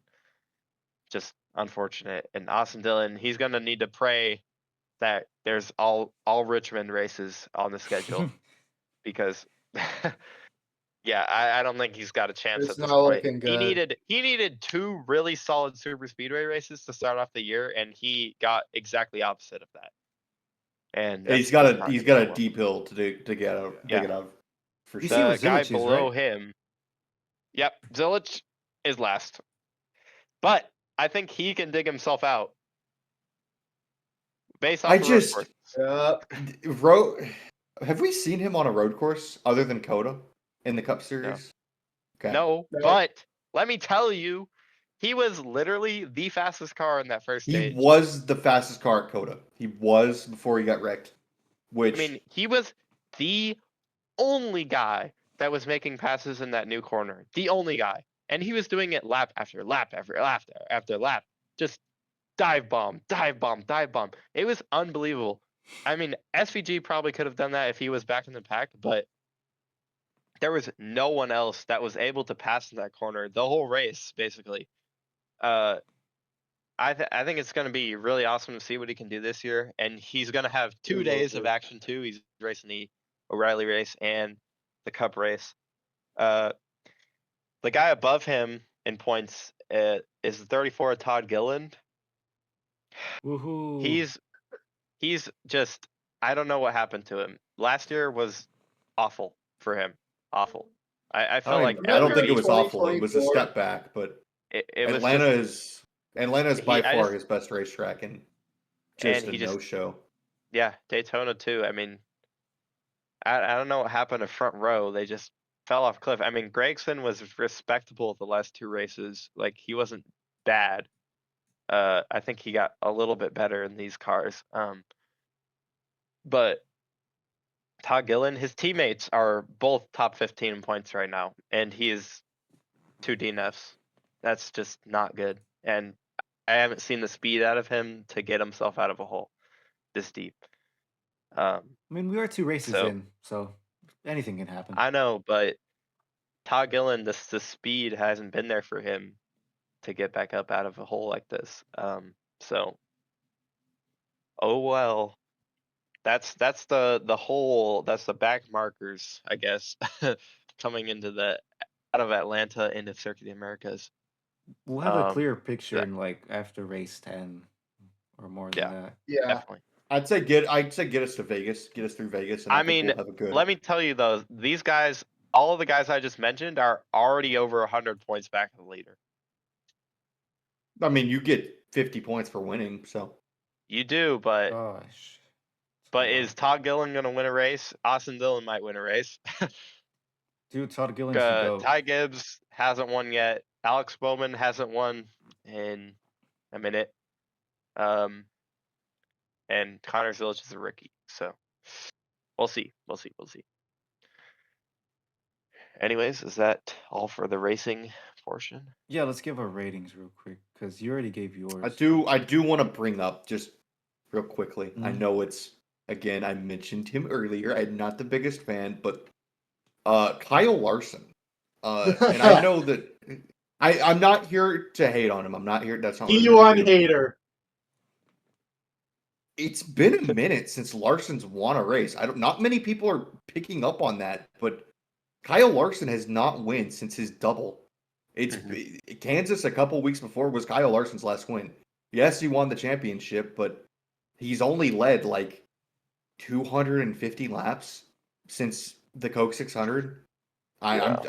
I'm sure this probably put him over 350 today, Yeah. or yesterday. But Kyle Larson has been cold Yeah. for his I'll, standards. I do want It's to. not very Larson-esque to go out and win a playoffs without winning a race, without leading much laps. I mean, he finished third at Phoenix, didn't lead a single lap all day. That's not a Kyle Larson day. It's a Kyle Larson day to run well and kind of cause some carnage and finish well. And he did half of that at Atlanta. He ran well and caused carnage. He One just hater. didn't finish the race. But Kyle Yeah, Larson is really interesting right now. Yeah, I do want to say, like, he did make a horrible move there with He did. Shane Van Gisbergen, and I mean, he basically said it himself. He's a sprint car racer, and I guess he just doesn't listen to his spotter all the time or something. Like, Awesome. I think you would learn that Which at this is point. But that's concerning. That's really he concerning. just I'm gonna be honest. he just misinterpreted what they said, and he didn't know he was 3 wide for some reason. And just basically just didn't even know Shane Van Gisbergen was there. So too bad. Shane Van Gisbergen He's the came best back. race car Kyle driver in the Larson world. out. I question the best in the world, and I don't even think he's the best in the sport. Didn't he win My the Indy power rankings 500? will reflect that, but what's that? He won the Indy 500, right? He did. Something Twice. like that. He Yeah. won. He won the rookie of the. in You won the our rookie of the year. hearts. He won All right. two. He won 2 consecutive Indy 500s. Best in the Ratings. world. Better than Max Race Verstappen, ratings. and Luke is a hater. All right, let's give our ratings Okay. and yeah. I give it a 9. I think it's a very good 9. race. I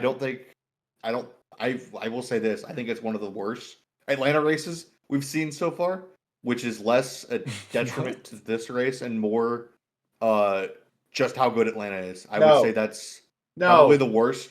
I'm just Now the saying that's worst race probably was the the first worst. race. No, I'm just saying since Both the 3-wide finish, 2022 races. since the 3-wide finish, I think this was the worst Atlanta race that we've seen so far. Okay. 2023 correct me if I'm wrong, but- spring. Yeah, no, I'm saying since the 3-wide finish in 2024, I think this was the worst Atlanta race of that stretch of races. 2024 fall race. Do you not remember that one, bro? What was It wasn't great. It was the Logano win. He just kind of like sat there in front of That one everyone. was poopy, dude. okay? That one, I'll say that one. This one was better than that one. I also think that this race Yeah. should be nighttime only. I don't know why we have day races here. This should be a night Yeah. race both ends of the year. Because when this Well, race it's is 'cause night, it's fantastic. It's nighttime because it's in February and it was really cold. So that's why. Cold. Okay, move it back a couple weeks and make it a night race. I know. I don't know. It shouldn't be the second race of the year, to be honest. But oh well. Final thing I want to say about the standings is Zane Smith is in 5th place right now. That won't 2 last great next week. races. It won't last next week, but he did win a race in the Truck Series at Circuit of the Americas. So So did you Todd never know. Gilliland. Do we think Todd Gilliland's gonna win next week? Todd Gilliland also won it. Hey, he could. You never know. You never know. We could have a hurricane, and then Todd Gilliland's the only one that survives. A hurricane like Carson Hocevar. The Hurricane. Yeah. True. You know who could win? Daniel What about the Suarez. purple one? What about the purple one? That's an amazing nickname. Well, Why he Orple? 9.5. I give it a 9.5. 9.5. All right. I think the finish definitely put a stain on this one because I don't know. I feel like one of the things about Atlanta is it's had fantastic finishes. I look at 2024. I look at what 2025 would have been. I look at the fall race last year or the summer race last year, and this one was just Reddick got the lead and never looked back. It's the fact that it was overtime. Like every single time we've gotten overtime, it's not been as good. This is not an overtime. Atlanta track. is definitely a they don't get going fast enough. Yeah. and you need a 10, 20 lap green flag run to end the race. No, not For even sure. that. I'd just say like 5 laps. Yeah. You just And need it a needs you to need a be- you need a run. It You needs need to be a like decent 7 run laps to end or the more. race. 7 laps or more. That's what it needs. But yeah, we didn't get that. Oh well. It was still a great race. Still a very good race. It was. Can't miss Atlanta. Cannot miss Atlanta. All right. What are we up to next? Are we It's on gonna be next for so good. NASCAR? Who y'all What's have next for winning? NASCAR? St. Pete first. We got to pick St. Pete. Oh, that's right. Trucks at We St. have- That's gonna be Petersburg. peak. Oh yeah, trucks at St. Petersburg, and we got IndyCar Oh, and yeah. Mazda MX-5 Cup too. Don't forget about that.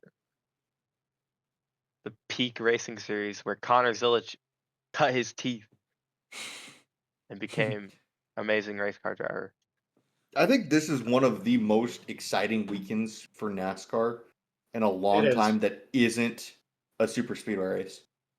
I'm trying to think of the last time I was this excited. Probably Chicago. And even then, Yeah. that was only mainly for the Cup Series. I mean, but we have IndyCar truck doubleheader at St. Pete. Dario Franchitti is back. Colin Brown is back. There's a lot of James James Hinchcliffe. I forgot about Hinch. There's a lot of We'll get star-studded to names the in there. we'll get to the entry list in a bit in the news session, but yeah, Yeah, but just I mean, that, and then between Brent Cruz making his start in Xfinity or O'Reilly's, and then Oh, finally that's seeing right. Connor Zilic versus SVG in the Cup Series. Like Zilic, we are in for a that treat Xfinity this race. weekend. Zilic versus SVG versus Brent Cruz. That'll go crazy. is Corey Haim in that race too? He's in He might be. trucks, I think. Oh, he's in trucks. That's too bad. I mean, let me double check. We'll see. We'll see on the entry Okay. list. But all right. I think truck series winner. It's kind of hard to say. I don't know. I don't know. I don't know. I'm gonna call it right probably now. Brent Enfinger. Lane Riggs. Lane Riggs. Lane Riggs is a good one. I'm gonna call it right now. First career win, Caden Honeycutt. Honeycutt. I think that's a Honeycutt. good choice too. In that 11 truck. An 11 truck was very good last year.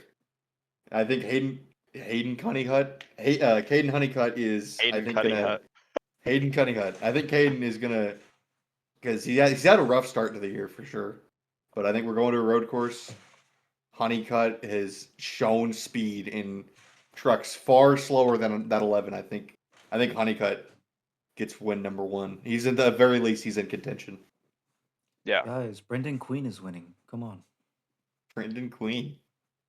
He is I not gotta winning. see Ram do a regular race. I think it takes Ram a little bit to find some speed because But they're qualifying. Brent Queen is a short track driver. He's not a road course guy. yeah, their I don't think qualifying is not. I am not impressed so far with Ram. I think it's But going to let me take tell them you. a little bit.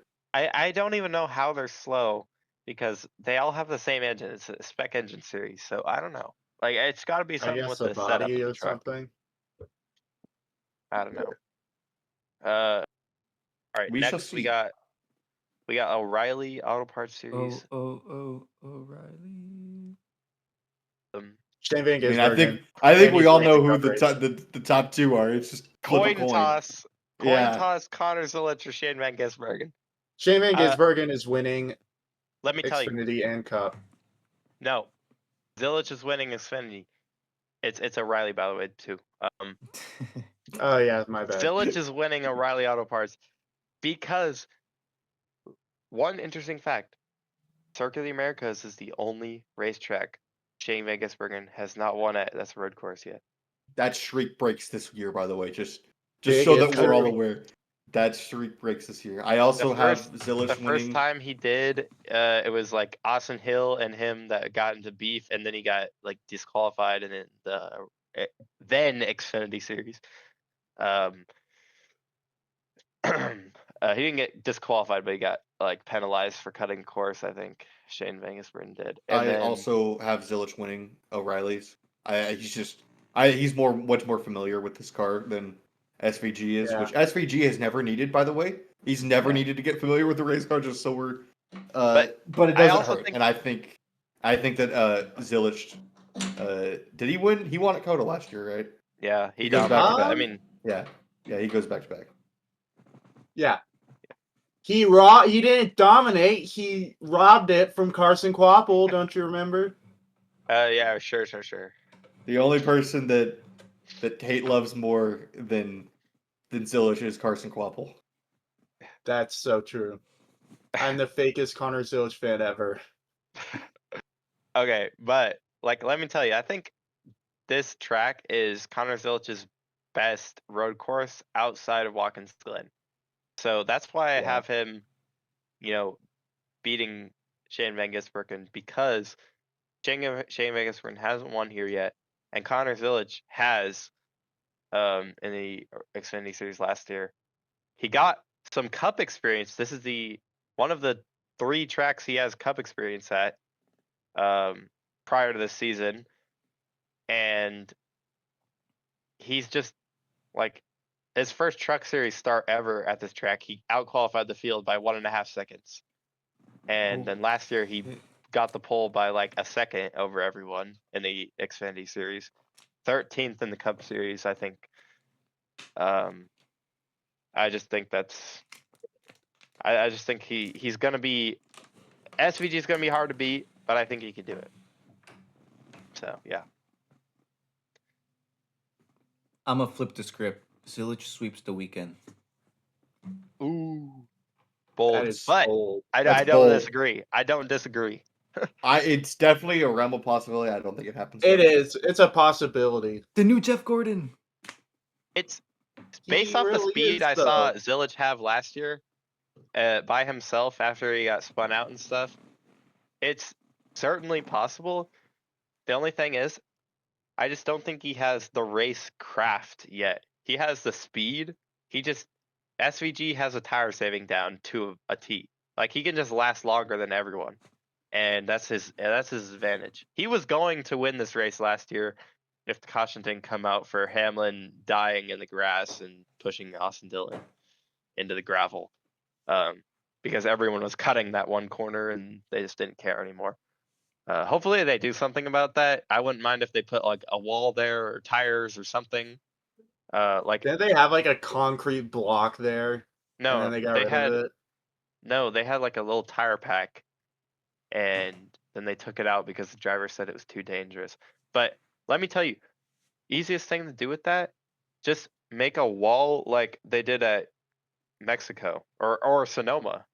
Like that same concrete wall, just make it a little bit further off so that people can stay out of it. Just just do that. And then I think you won't have any issues with that corner. Although I kind of did like how people could shortcut it there, because it gave them an opportunity to like actually, pass in that corner. Race. I think the moment you start putting walls in corners like that is when NASCAR becomes less like NASCAR. Yeah, That's just I me. can see that. yeah. Just either enforce it like last year, where they just didn't Or enforce don't. it, or just you have to I'm- put a physical barrier. I'm totally fine with tires, but walls in Yeah. corners in road course corners, just that's not. Yeah, I don't really like the it way just that they looks did with it looks Sonoma. weird at Sonoma. I don't like it. Yeah. It does. Y'all All remember right, the first so- photo race? Boy, was there. do I. I'll probably be there this weekend, by the way. So So if y'all want to go hopefully. see 48 Nation, go kidnap him. He's gonna be there. 48 Go to Nation the meet up at meetup. Coda. Yeah, 48 Nation meetup at Corner. I'll be at the Bob Pockris tweet up, even though I don't have Twitter. No, I won't be. But What's a tweet up? he does a It's little like a like meetup, thing where like all the on Twitter Twitter. people come and say hi to Bob Pockris, and then sometimes there's a driver there. Whoa. And Eric Mike Easing Joy always was there one goes. time. Mike Joy Yeah. was there one time. I'm pretty sure I saw the last year or maybe 2 years ago at Circuit Americas, I saw Eric Estep was there. As I was walking by it in the main grandstand area, and they were Would just that have in been the 2023? yeah, they were in the Yeah, you would have seen the- me too. I was there. you're probably there, but it was like Yeah, I was there. it was in like the amphitheater area, Uh-huh. and I saw Eric Estep, and I think I saw a driver too. I just didn't show up because I was like, nobody knows who I am. So Just wear a Wow, shirt. you're so like that's so I am arrogant. 48 Nation. That is so I am that is 48 so Nation. like narcissistic. Nobody knows who I The am, only bro. reason I go to tweet ups is so that people would say, "Whoa, are you Luke Breadstick?" And I'm like, "Yeah, man, I'm Luke Breadstick." Go to picture. I would need. Man, you I would have need no someone idea like how Luke many Breadstick. times. You I have would no need money. someone like Every Luke time I go Breadstick to to show tweet me up, I'm around. just swarmed by fans. You know, I'm like I just can't sworn even by get Eat out. That Boy stands. I know I can't get out. They're Oh my wearing God, shirts Eat That of you. Oh my Yeah. gosh, Tate. I went to Coda one time and I Alright. didn't like it, and it was the first Boo. race. That's the best Was race it ever. 2024? No, it was like the first one, like the very first Iris Coda is race. fantastic. You just got Iris is rained awesome. on. Yeah, that's why I didn't like it. I had a burger and I was under the grandstands, just eating my burger, and then Cole Custer died in front of me. Or I think it was Cole Custer. Let me tell you, this race is way overpriced though. Like camping is like $400 for a freaking hillside camp spot, bro. Good It's lord. so bad. But whatever. I don't camp there. NASCAR in F1 general is a tax. little overpriced. Yeah. It's okay, we're all rich. We're not. No, we're not. We are. I mean, Luke is, but I knew it was coming. I am comfortable. all right. I think we got really off topic here, guys. Who's gonna win the cup race? Shane Van Gisbergen. SVG. Michael SVG McDowell. finally does it. Michael Until- McDowell is not a bad pick, but He's not a I don't bad think pick. Spire. You know what? I'm going off the hook here. Off the hook. I think Shane Vegasbergen's gonna win. But Man, that was way That's out so there. crazy. Yeah. let me tell you, I got 3 people I'm keeping my eye on. 3 people. JJ Yaley. Kyle Larson, who has had horrible luck at this track, but Look at Luke. He is losing it. he was the only guy that was close enough I mean, him and Christopher Bell kind of at the Charlotte Roval last year that were they were one step away from Shane Van Gisbergen. One That's because step. he's good at the Roval. But he's good at road racing. He actually won okay that road race racing. that Shane Van Gisbergen. He won that race that Shane Van Gisbergen lost in 23, and in the Xfinity Series. So, Chris Buescher, nah. He'll That's be fifth literally place. from the Watkins Glen win, and which he beat Shane Van Gisbergen. But okay, man. Chris Buescher's gonna get 5th place. He's probably going to He'll finish be- 7th. Hey, that's where I have him finishing. But the other 2 I have my eye on is Christopher Bell, who won the race last year, and Tyler Reddick. I'm gonna put him out there because Tyler Reddick won this race in 23. He finished 3rd last year. This is like his best road course race, and he's red hot to start the year. 2 races in a row, wins. I think momentum is a real thing. I don't think he has the speed to beat Shane Van Gisbergen, but you know what? Who knows? Not even going to mention Connor Zilic. It's a bold play. Connor. We already talked about him. That is bold. You said you're keeping your eye on 3 people. You're not keeping your eye on Connor Zilic? I think he's going to be a factor, but I don't see it. I don't see it happening. What about He'll Ross be Chastain? top 5. He'll be top I'm going to 5 by the say end of that the race. say that SVG wins. But in the off chance that we get like a Watkins Glen race last year, except it takes out both of them, not one, and we get both of the cars are out for whatever reason, I think your winner then turns into Tyler Reddick. As much as I don't like him, this is, like you said, this is Reddick's best road course race. He's a sneaky good road course racer. What is he? Does he have 3 road course wins? Yeah. Well, he has 22 Road America, 22 Road Indy America Road and Course, Indy, Road and then America, he's got Coda, Indy Road Course. 23. Yeah. 23 Coda, yeah. So Reddick is a sneaky good road course racer. I think if either of those two mess up, if both of them mess up, I think Reddick is right there to sweep it up. But I do think SVG is your winner. And we've got other people too, like Chase Elliott. We didn't even mention. He Chase finished Elliott third had a last very fast car last year. Yeah. Got taken out by William Byron. Ross Chastain. William Byron's Byron, won the the race 23 before. winner, finished second last year. This is a great track. Bowman, this is his best road course. Kyle Busch, we never know what he could do. Kyle Busch is No. on my radar after last year. We'll have to I'm see not what watching he can do. him, but I'm looking, shall we say. We have to. I won't say anything about Kyle Busch until I see practice and qualify. Yeah. Hasn't Chastain won So- at this track? Yep. Chastain Yeah. won his first win. But he's not. First win He's in not 22. beating his teammates. He's not beating his teammates. I'm sorry. He's not. He's not He'll even finish fast enough to 12th. be. He'll finish 12th. Yeah, he's gonna finish 12th. Everyone just got better than him. Notice how the only Ford driver we mentioned was Chris Buescher. Mm-hmm. I don't know why, but Ford drivers are just not good at road courses except for Chris Buescher. Yeah, whatever. But the serious two picks is Consistency. probably SVG, Connor Zillage, and Tyler Reddick. I said two, but I still meant think three. Zillage. I know I said that if they take each other out, but I still think Zillage is a. I'm not saying he's overhyped. I just think he's being rushed a little bit. I think he's a very good top 5 driver. I don't think He's going to be a factor at Watkins Glen, which is the second. He'll be road course race. come Watkins Glen, absolutely. But The third second race road of the course year, race? 6th Cup race of his career. Yeah. I still think we're a little bit. Let's pump the brakes a little bit. I don't Have to hate. see. I don't We'll have to see hate what he does the in pick, practice. but I Have to still see think what he he's does in just a practice. little bit. We're still a couple months away from Zillage domination. Right. Finally, we got IndyCar 2. Alex Blow. Yeah. It's hard to pick anybody else. So are we switching to the We got the news? GOAT.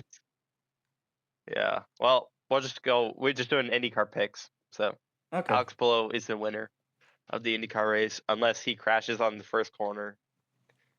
No other way. I think we're in for a good run from my boy David Malukas. I don't think he wins, but I am expecting Malukas to turn heads. He's a little bit sweepy. All right, let's talk about EP. Yeah. Supercross. I don't know, I said motocross. We're talking about Supercross at Arlington, Texas. That's where 48 Nation is right now. No, I'm not in Arlington, but I Oh. mean, I wanted to go this race. I'm just too poor. Straight up. Ah, Jerry Jones, he costs too much. It's like $40 parking, $50 tickets. Can't afford that. It's nosebleed too. Like last year, they were $25 per person in the nosebleeds, and they're $50 this year. I don't even know what happened, but oh well. Hunter Lawrence gets his first career Supercross win. He's won in this SMX series and in the motocross series, but not in Supercross yet. And finally gets it done in a thrilling race between him, Ken Roczen, Eli Tomac was up there a little bit, and Cooper Webb lying in the shadows in fourth. I thought it was a really fun race. I don't know if I'm gonna give it a rating because No, it's we don't kind of have different. we don't have to rate it. Rate it. But yeah, I really enjoyed watching it at home. Battle for the lead with about what did it start with, like 10 minutes left? 10 minutes left on was really, really exciting. Yeah. Roxon Yeah. jumped out to an early lead, but that by the time Lawrence caught him, it was on. It was a good battle. It was a good battle. And also not mentioned here was the 250 winner I forgot his name, but he was a first time winner too. And it was at the expense of Joe Shimona, I think is how you say his name. Joe Shimoda. Shimoda, who followed the rules in a red blinking light situation. That was really weird. Supercross just released a statement today saying that they're not going to issue any penalties for anyone because everyone followed the rules, and that just means that Joe Shimoda got screwed out of win, kind of, which is really unfortunate. But that's just how it goes sometimes, the water. unfortunately. So Hunter I think Lawrence, that's all first we in have the to With a say on broken neck, standings. by the way. Joe Shimoda, off of a Yeah. broken neck, finishes second in his first race back. But yeah, Pierce Brown gets the first win. How about that for Pierce? Yep. In a +1 car too. It wasn't even like is that privateer racer or no? I don't know about all the teams with Supercross. I'm still trying to learn all that, but Yeah, he had a 1 in front of his number. So I think that usually means you're a privateer team, or you're not like the main manufacturer you're not team. backed. So Yeah. yeah, so I think that's really fantastic for him. And he also, actually he broke his neck last year too at Tampa 1 year ago. So coming back after that to win your first race, awesome.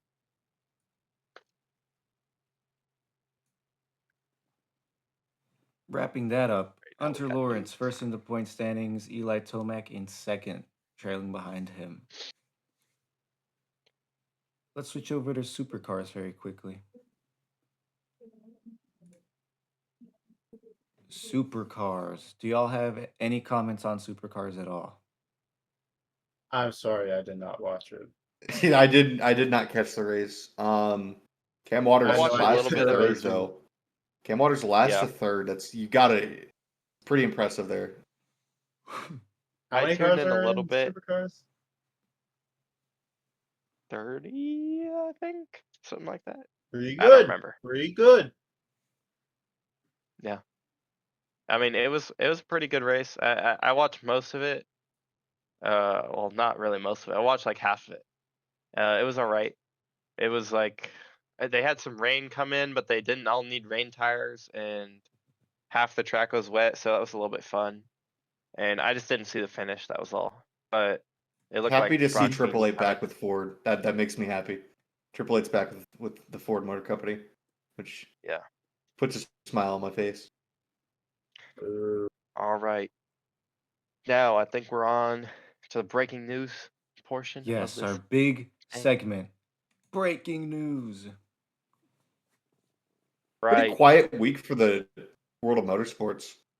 Yeah. Good. Well, we got We some only news, had one lawsuit this time. Yeah, one lawsuit.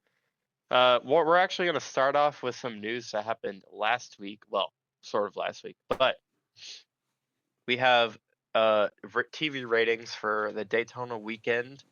The duels on Thursday average 1.835 million viewers. Whoa. That's about flat from last year. The year before had 1.837 versus the 3.5 this year. So that's, I mean, cool.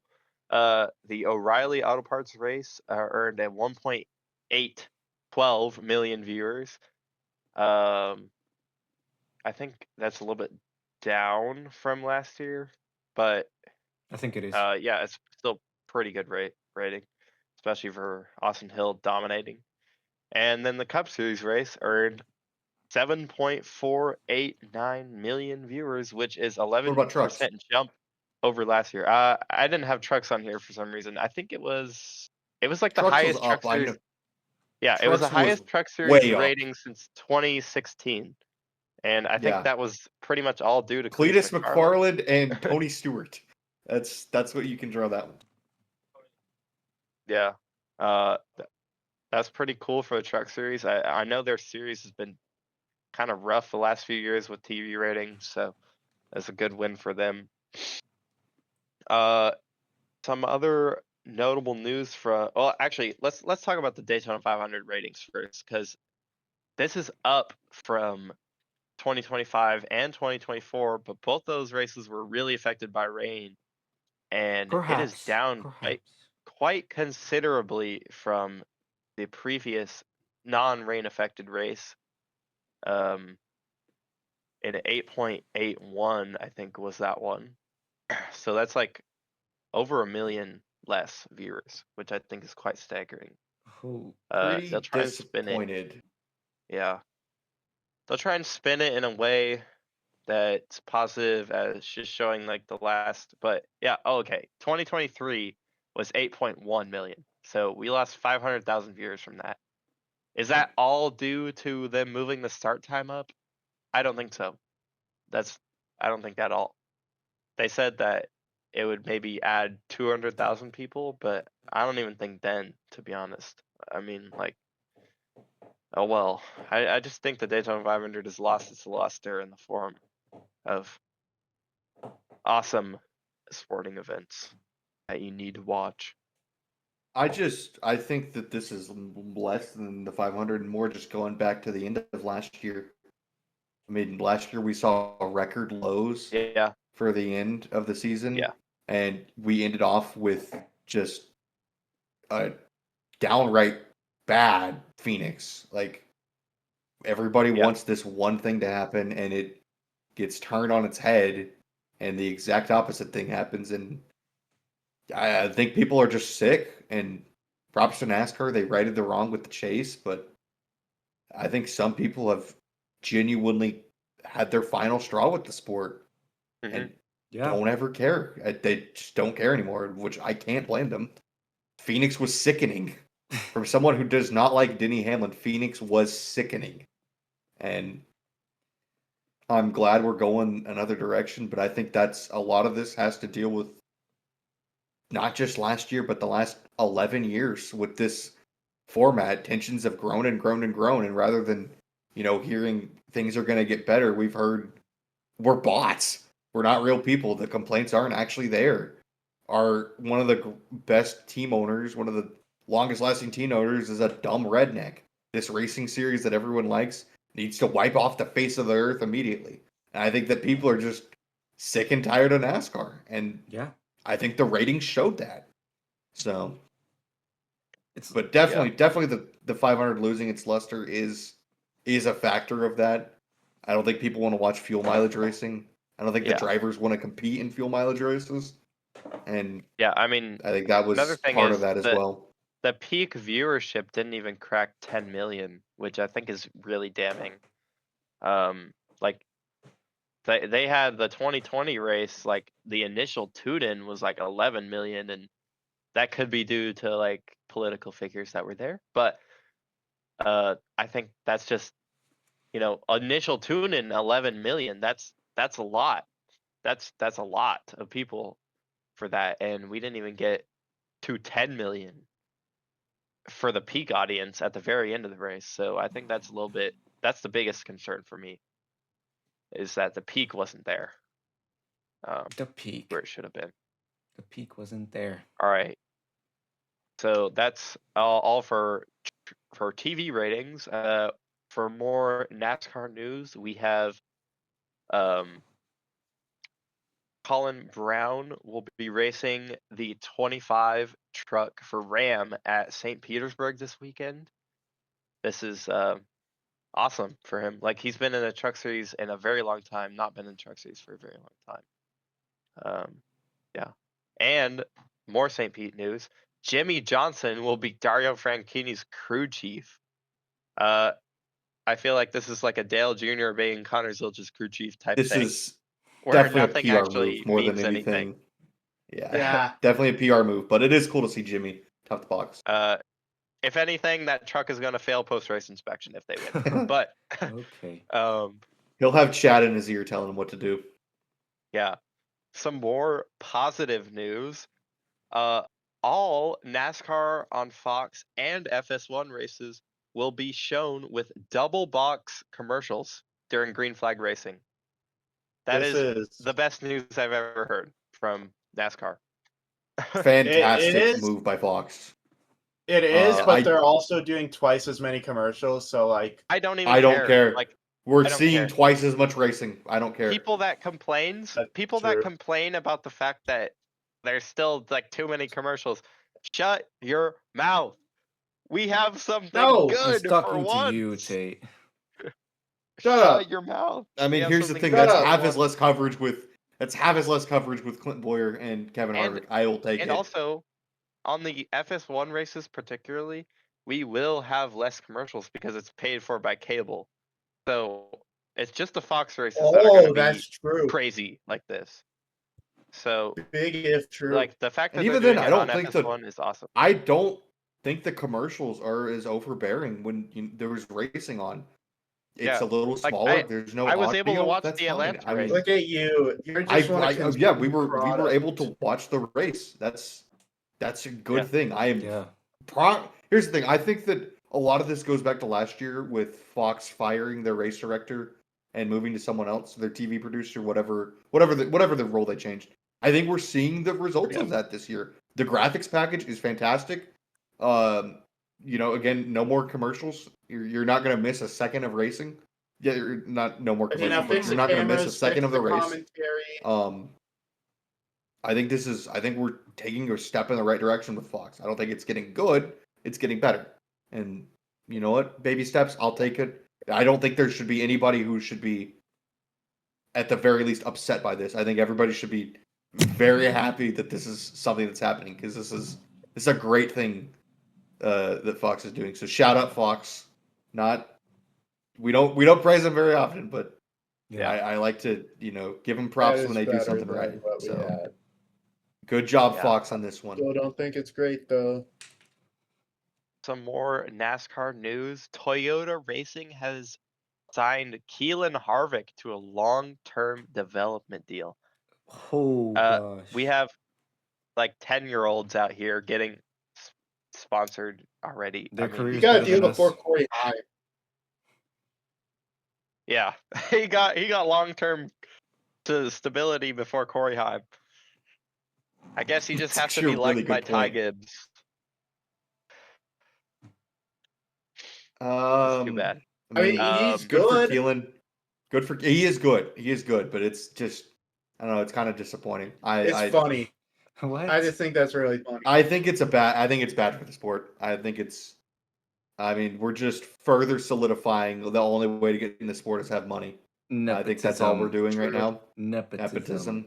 And this is not a dig on Keelan. Keelan is very talented. He is. But Keelan, 10 if you're years watching old, this, That's really? not a good look.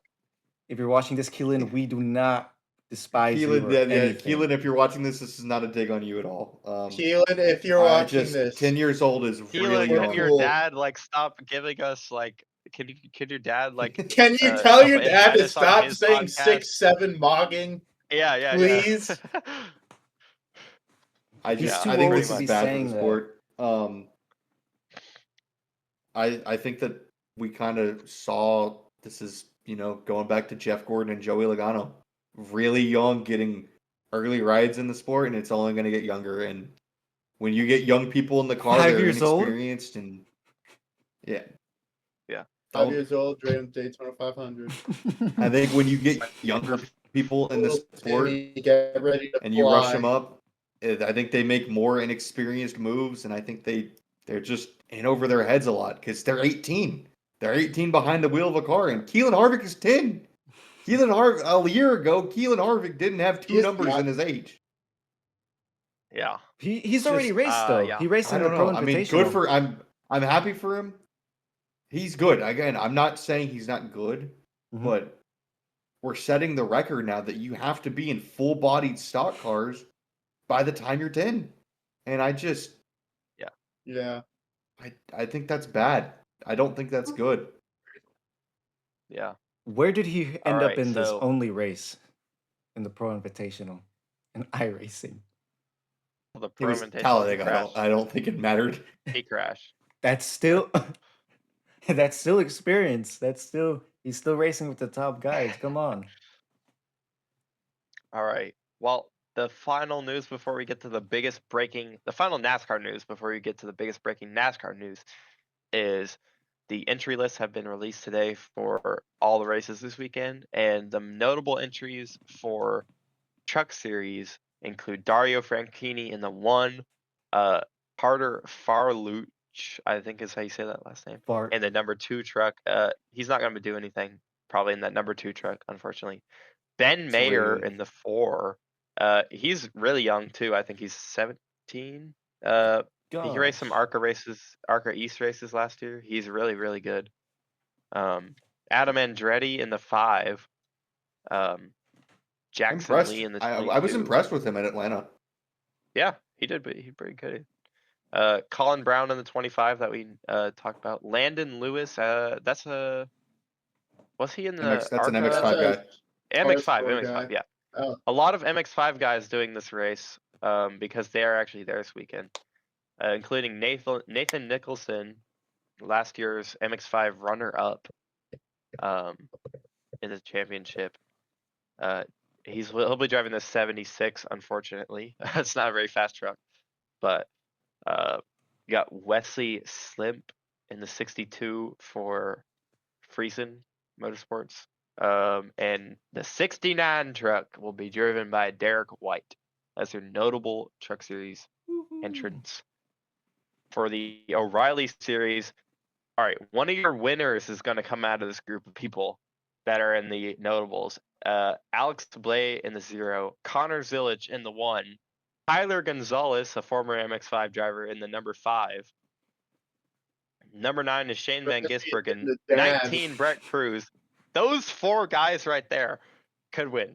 Those 4 guys right there could win that race. Alex Brett Cruz, Shane Van LeVay. Gisbergen, Tyler Gonzalez, and Connor Zilic. All those 4 guys I rate very highly. The number 30 is Blatzar. I don't know how to say this name, bro.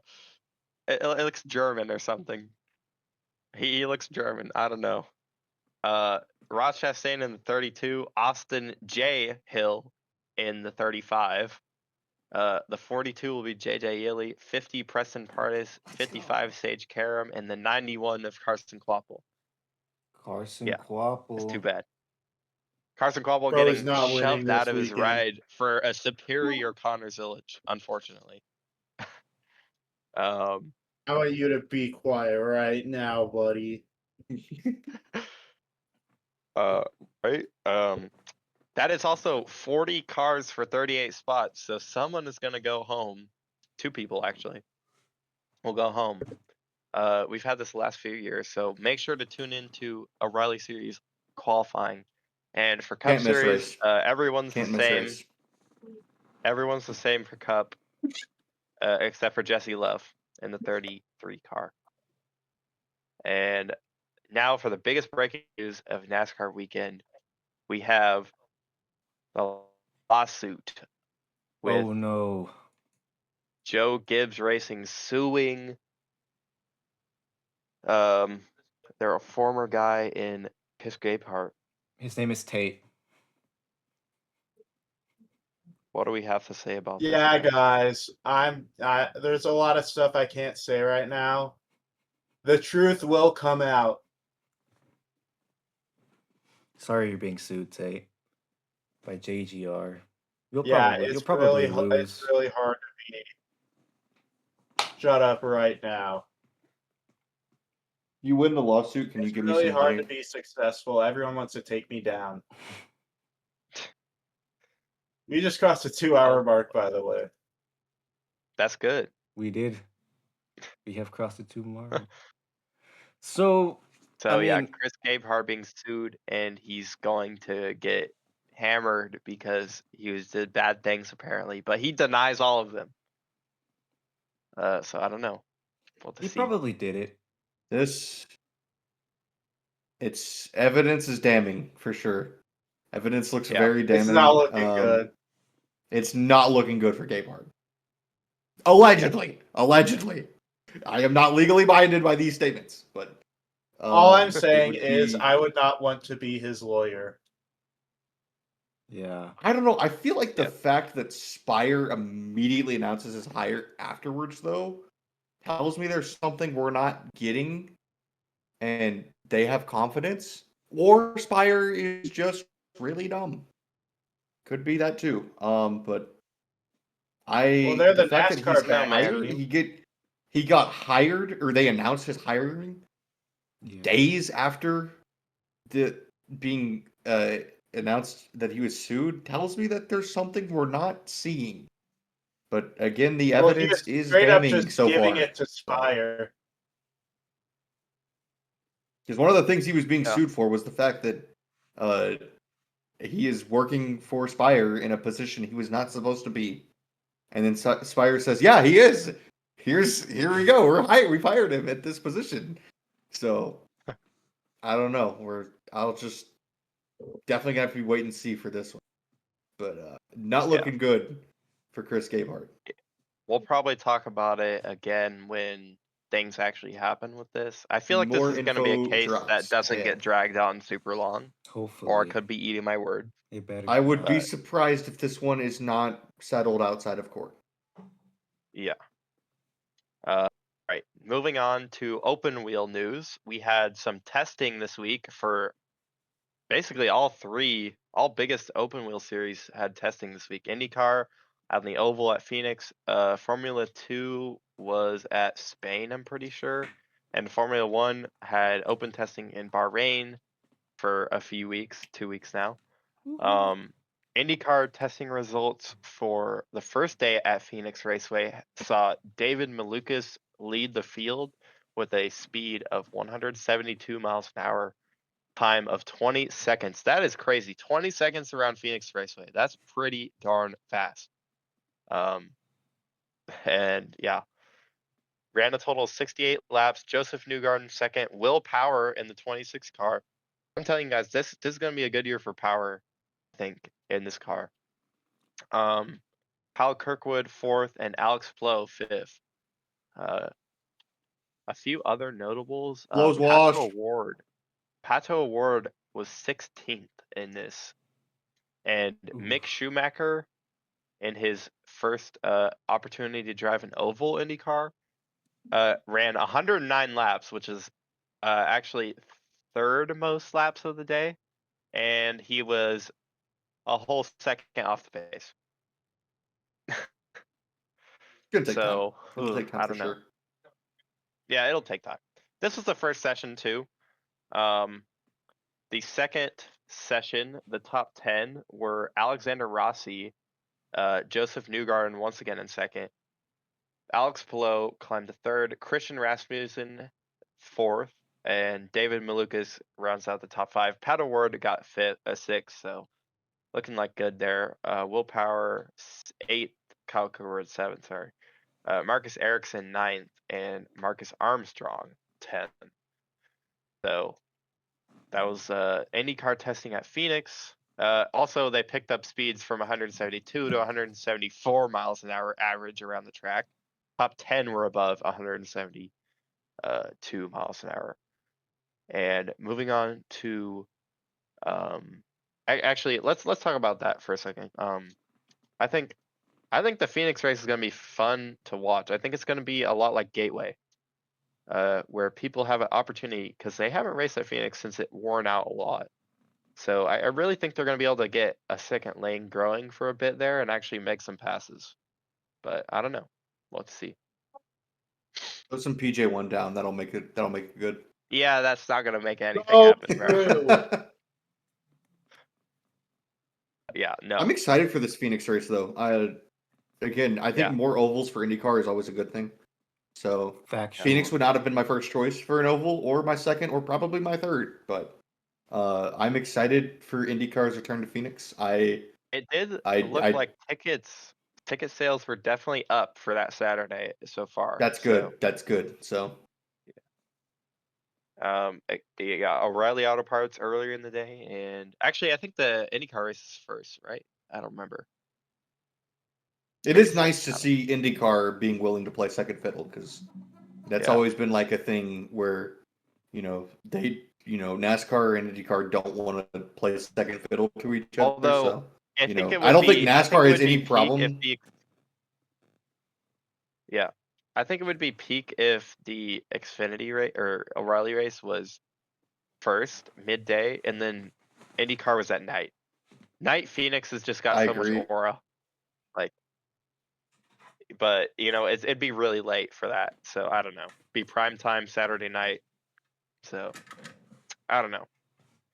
I know That's probably NASCAR why has it's no first. issues sending their truck series to play second fiddle for IndyCar, but it's nice to see IndyCar send their top tier sport to be, you know, secondary to NASCAR for a race weekend. So shout out IndyCar for that because that's going to be a lot of fun.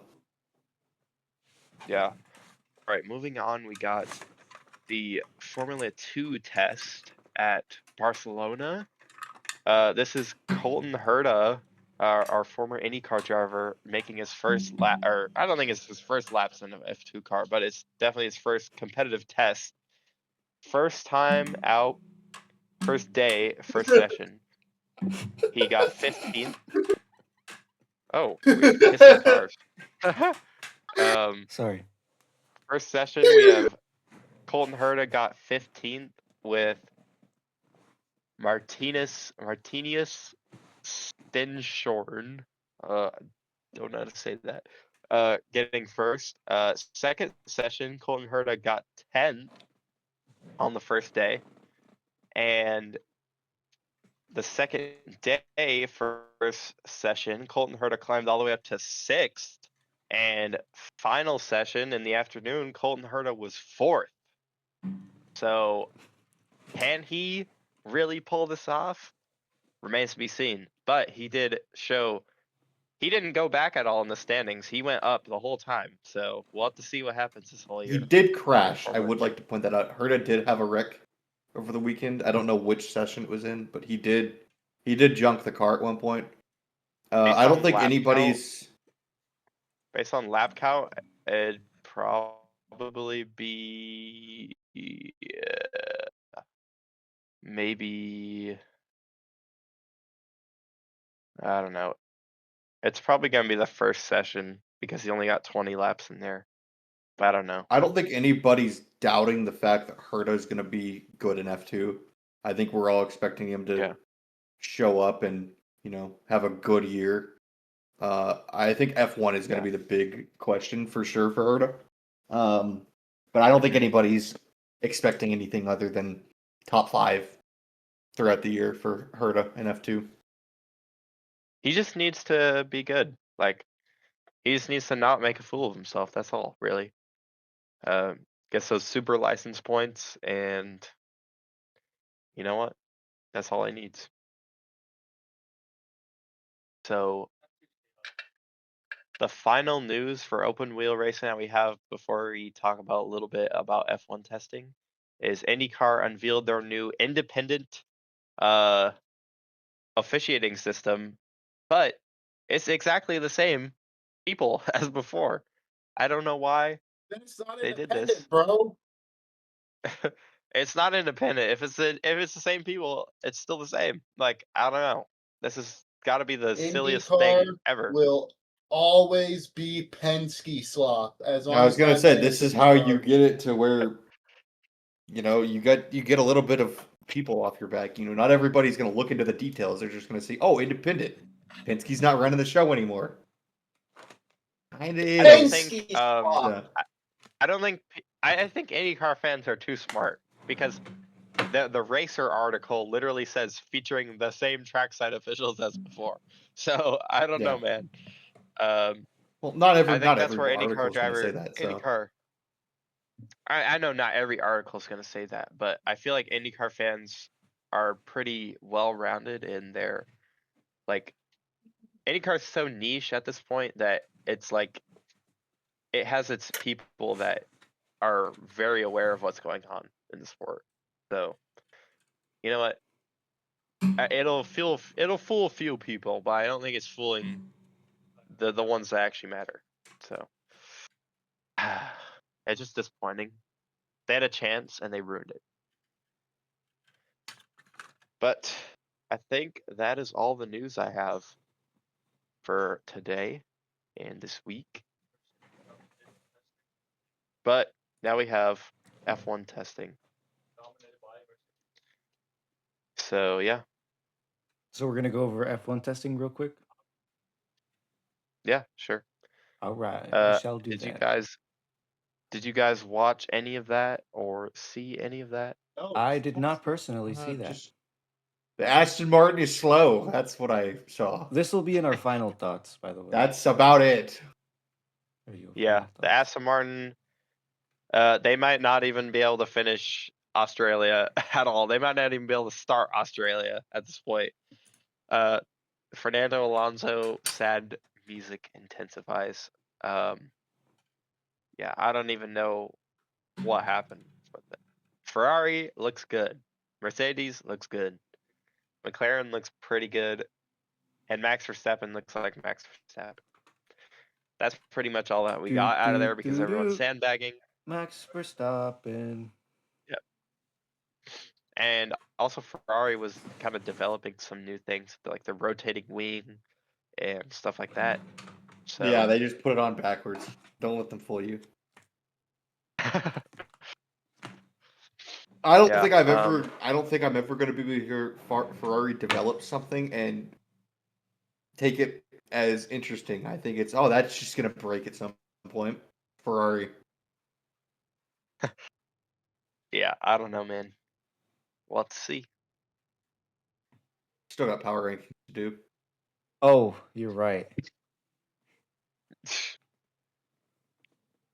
Kiddo. Alright, let us go over Luke Breadstick's power rankings for this week. He's actually here this All week right. to talk about this. I'm actually here this week. So starting off the year with 2 plate tracks, I decided to just combine them into one because that's just rather than doing a power rankings for a plate race and then another power ranking for a plate race to start the year off. It's just way too inconsistent. So, hey, we're just gonna run through this real quick. Honorable mention spot. This is just kind of people who I think deserve a shout out. They might not even be number 11 necessarily, but they're on the verge, and there's a racetrack that's coming up that might benefit them. Or I just want to give them like a quick hey heads up. Right quick, I'll just go ahead and say it. Zane Smith, good couple of first weeks, but he's not the 5th best driver in the Cup Series right now, despite the fact that he's 5th in points and he's not in the top 10. So yeah, good job, Zane Smith. Try and make the chase. I don't see him sticking around for long. You'll try. Real honorable mention though, Shane Van Gisbergen, 6th at Atlanta, correct? 6th, 16th in points right I now, think and so. we're heading Dakota. Only road course he has not won at. So SVG 6th, 6th at Atlanta, like I said, gonna be a favorite this week, no doubt. Looking for win number 7 of his career, and I don't think it's too far fetched to say he gets it done. 9, I'm a homer, or no, number 10. Forgot number 10. I'm a homer. Got Chris Buescher at number 10. I don't think there's a number out there that solidifies Chris Buescher more than 10th.